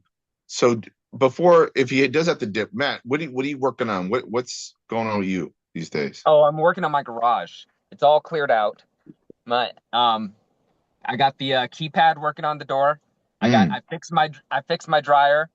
Um, no, I'm actually no, I'm doing the inks right now for that, and I've still got Odin pages in the backlog that I'm working on. Other than that, Vito has actually freed me up a little bit by taking some stuff off of my plate. So once those things are done, I'm jazzed about getting Punk Monkey out there, actually putting them in some backups or doing something, maybe running a Kickstarter myself. So. excellent. And tell us quickly, what Punk Monkey's about. Oh, it's really just a uh he is kind of my Spider-Man, Daredevil. He's more Spider-Man than Daredevil. He's an everyman and kind of a reaction to things that are going on in the in America lately. So he's very anti. he's an anarchist Spider-Man. Let's put it that way. So Right. yeah. Okay. So Cool, man. a lot of what he will be doing is uh, fighting corporations and that sort of a thing. You know? Okay. Yeah. Okay. But does he work in the corporation system, in the corporate system? Oh no, he's a Spider-Man kind of character. He's he gets his powers by accident. He goes to a protest and something there because of the corporate powers, negligence. Something happens and he gains powers as well as some other people, and some people die. Of course, his band members die. And Yep. then he carries on, trying to fight those corporations that will chase profits over humanity, Absolutely. Every time. Every time. All right. That sounds cool. And backups would be cool. Is this Yeah. are you talking to Charlie about doing it, or is this on your own? Well, we'll see. We'll see where it lands. I still have the other stuff in the hopper that I got to get through first. All right. I want to put I'm the opposite of Vito. He likes to overpromise. I like to underpromise. There you go. There you go. I want to. That's cool. He's the I'm trying to anti-Vito. encourage him to do the backups for Stray with Punk Monkey, because I do have a story that Punk Monkey co-stars in after Beast Within called Sanctuary that deals with immigration and stuff. So Is that a Purple Heart involved no, story? that's Or a no? that's a totally different story. This is just Okay. a temporary name that I'm calling it Sanctuary. Got it. Got with it. A character that is trying to immigrate from another country. Got it. But the country that they're immigrating from is very secretive, very North Korea-ish. So Okay. there is a supervillain that is trying to bring her back home, and Punk Monkey is helping her along the way of the kind of like an underground railroad of trying to get her to Washington, D.C. They stop in Kappa City, and that's Stray City, and that's why Stray gets involved. Got it. And his Yeah, Punk Monkey sounds like a funny character. Is he like an ambush bug or something? Or And I you said wasn't thinking Spider-Man, of that. but Well, I was thinking more like a Spider-Man or Deadpool-y, Deadpool. has a Yeah. bit of a mouth on him. Yeah. Yeah. I okay. think that works for the character because he's equal parts Spider-Man and kind of a monkey prince, Sun Wukong type of character. So, he's a little irreverent, you know. Got it. Got Yeah. it. That's cool. All right, the $1 million question. Vito, you have 7 issues here, maybe 8, right? Mhm. How is I mean, each issue should be special unto itself, but how do you sell that? Issue 4, issue 5. And even though you're saying catch up, get the catch up bundle 1 through 4 for issue 5, keep I catching think up. I Like think the how thing. and just to wrap up my thought, that's why I've hesitated to do that and doing one shots, as it were, even if it's technically it can be a sequel, like how dare you? How are you doing this? I think I know Charlie's read a lot of the scripts. He's probably forgotten them by now. Matt's read a lot of the scripts. He's probably forgotten them by now. But I think what they'll both tell you and they'll both remember is that every issue ends on a cliffhanger, and it is designed for you to go, "Oh shit! I better get the next one." Like he better run this soon because I really want to read the next one. The last issue 2 ends with Sam being revealed as a cyborg. Issue 3 ends with the reveal of a former villain. There's not very many villains in Stray, so you can kind of, if you've read Stray, you can kind of figure it out. A former Mm-hmm. villain coming to his aid. Mm-hmm. Then I can tell you what issue 4 ends, but let's wait for that one. But again, like I think I've built a way of writing these things that makes it interesting enough that you want to see what's the next thing that happens. Like, but also, okay, but I would also say that can be frustrating because I have to absolutely. wait 6 months to a year for the next story. Do you feel that each issue it feels satisfactory unto itself What do you think, Charlie? besides the cliffhanger? So no, I do. To answer the question, yeah, I think they are satisfactory in and of themselves, and they want you get you wanting more. But here's the thing, like with Kickstarters, what I've seen, and if you look at this one, it's not just Stray Requiem number 3, right? It's Stray Requiem 1 through 3, and and Kickstarter backers who are Stray adherents are going to back it. You expect they get left on a cliffhanger and they want to come back for the next one, whether it's 6 months or 2 years or whatever the heck the time frame is. And I've seen Kickstarters take a long time. Charlie Stickney was off of Kickstarter with White Ash for I don't know a good while before he came back to that story. Now he did other Kickstarters, but it took him a while to come back to that story, and I can't remember how long it was. 2 years maybe. And that was a I don't know $15,000 campaign. It was huge. Um, People like to see that we're by seeing that we have Stray 1 through 3, or when we get to 7, Stray 1 through 7 on the campaign, people will see that we're delivering, that there's consistency, that there's a whole story here, that this is a bigger thing. And if it got that far as an indie comic that I've never heard of, and I just stumbled across it on Kickstarter, it's going to intrigue me because it clearly got to 7 issues, and most indie comics don't go past 2 or 3, right? I think that's less true today, but it's still fairly true. You know, a lot of people bounce around and just do specials all the time, and there's a whole medium for that. And like what you're doing, actually, people love those one and dones. Like I love my one and done. And if this character shows up in a new story, it's a one and done also, and I don't have to have the burden of continuity. So both work and both are successful in Kickstarter. So I don't know that it really makes a difference, but I do think how you market it makes a difference. And that's why this one is Stray Requiem 1 through 3, because it's critical that people realize that, oh, we're not just throwing 3 out there because they're going to go, oh, well, screw that. I'm going to the next thing. Right. But they see they can get 1 through 3 and they know it. And I think that's key. And before I have one more little thought, Matt, you're out. You got to get out of here. I'm out. Great to Peace. see you, I gotta Matt. get back. Thank you so much for having me on. Been a blast, Peace. as always. See you, Thank Matt. you. Love you, man. Thanks, brother. So I think it's key to make available always the issues you haven't picked up yet, including the previous books.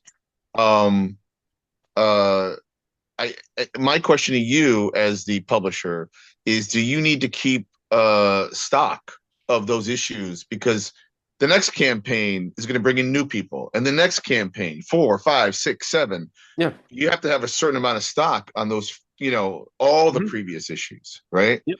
Yep. So that's part of your ordering schema, I guess, as well. That's 100%. And that's why cover A, regardless of which one's the hottest seller, cover A's will always be over ordered, because that's always the one that we're going to fall back to in the subsequent campaigns. Yep. Got it. That makes So sense. Yakuza #1, I have over 800 copies downstairs. We sold I personally didn't, but we sold about 70 copies at AwesomeCon this weekend of #1. Nice. So I mean, that's great. And that was after I had just given 60 comps to them, to Stokes, just a few weeks prior. At BlurredCon, he sold 50 copies. So nice. I mean and that's all cover A, and it's just you got to have that back stock so you can keep selling. It also brings my cost down. So when I order 1,000 copies of #1, my price goes way down, my margins go up, especially at shows, but that also affords me the ability to sell them at retail and not lose money, right. Even with the distribution costs. So yeah. Right. No, that's great. That's great. All right. Well, Vito, did you have anything more you wanted to add? I don't. Only because I'm just very, I'm very. You call me the Eeyore of comics. Like I'm very kind of down on myself sometimes. He's not anymore, baby. He got funded in less than 24 hours. I've never done it. Never done it. So it's very #1. Thank you for everyone for, that has backed, for backing, guys like Steve Bearfield, Matt, you, Dean. I mean, like sharing the Kickstarter as well helps a lot. And it's, again, like we're driving towards hopefully a $4,000 campaign. Slow, like since we funded, it's been a slow, but I've shared, here and there, and I'm just, trying to do updates now and trying to do more of Substack to kind of drive the traffic there, because I got the last Substack I did, which was last night, about the almost accident I got into. Yeah. Got a lot of traction. So hopefully, that's translating into more people checking out the book. Yep. So I know that weirdly, my audience is kind of all over the place. Not just on Facebook, not just on Twitter, not just on whatever social platforms. Right. So it's it's always you always learn something. Well, and also podcasts, I think, are key right Yeah. now. Like I've been going back and forth with Doug Latino on the other Kickstarter that we're dealing with right now, which is Real Life Comics Only in New York, the anthology. And I've set up about 4 different podcasts to talk about this stuff. But Vito, and you like talk to Carrie, talk to some of the people you've been on Yeah, I've been podcasts trying. recently. Like I'm gonna try to reach out to Bob Harrison, to Carrie, like just a couple other people.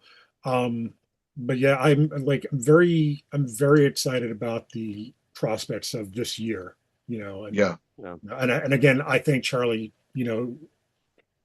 like I'm so grateful to him for not just helping me, but for just like thank God there's not that many rewards in this, like I don't have to be that guy anymore. So, Yep.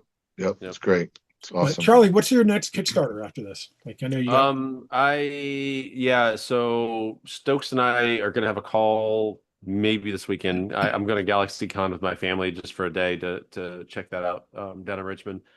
But we'll see. Stokes and I are talking about what's on the docket is American Yakuza Volume 1. Okay, I You're think I good. You're good. stabilized. Okay. Yeah. American Yakuza. I saw me stutter, like I look like Max Headroom for a second there. Man, there's another old reference. Um, it happens with this crew, I guess. Uh, we're gonna do American Yakuza Volume 1 collected edition. So we're gonna do soft and hardcovers.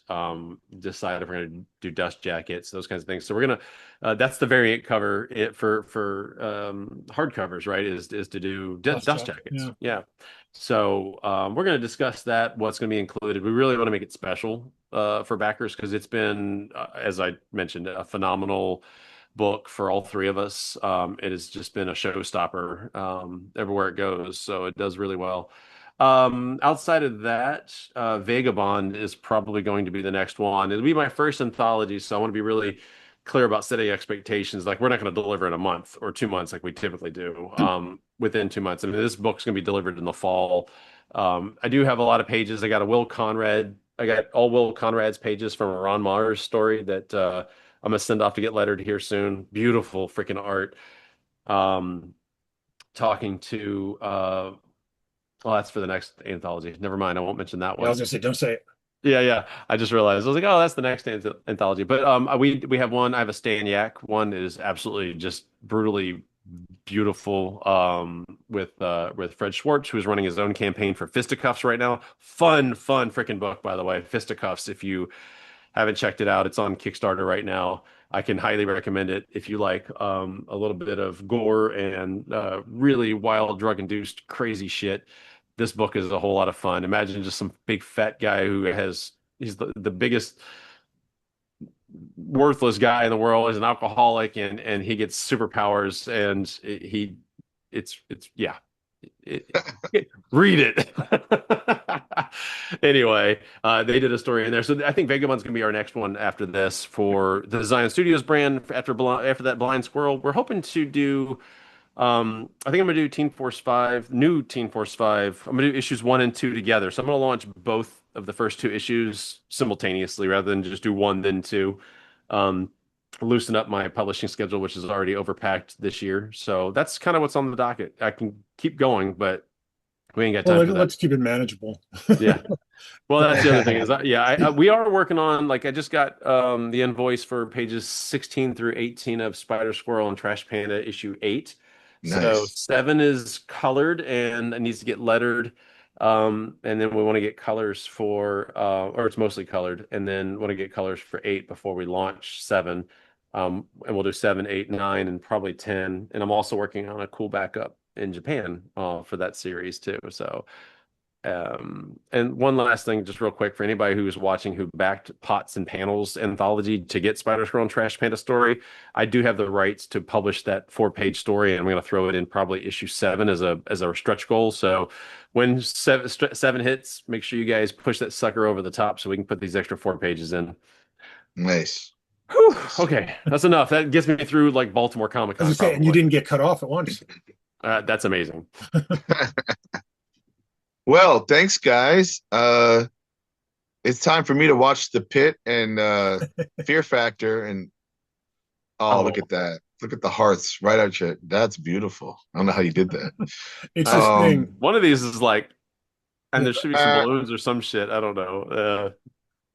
Oh, you mean Whatever. making a gesture activates emojis? Yeah. If you have it turned on, yeah.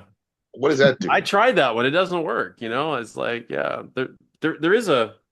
Oh wait, I don't. I'm not on my phone or anything. How are you doing it?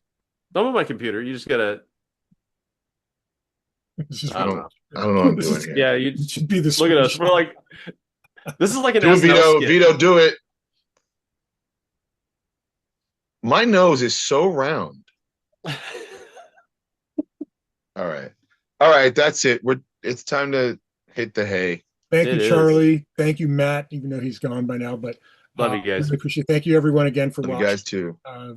this. As always, we appreciate it. Thank you, Dean. Thank you, Vito. Thank you, Charlie. Thank you, Matt. Yeah, thank you, everyone. Keep checking out Stray. IamTheStray.com is the website to go directly to Kickstarter. Awesome. That's it. Thank you, everyone. Have a good night. Nighty night.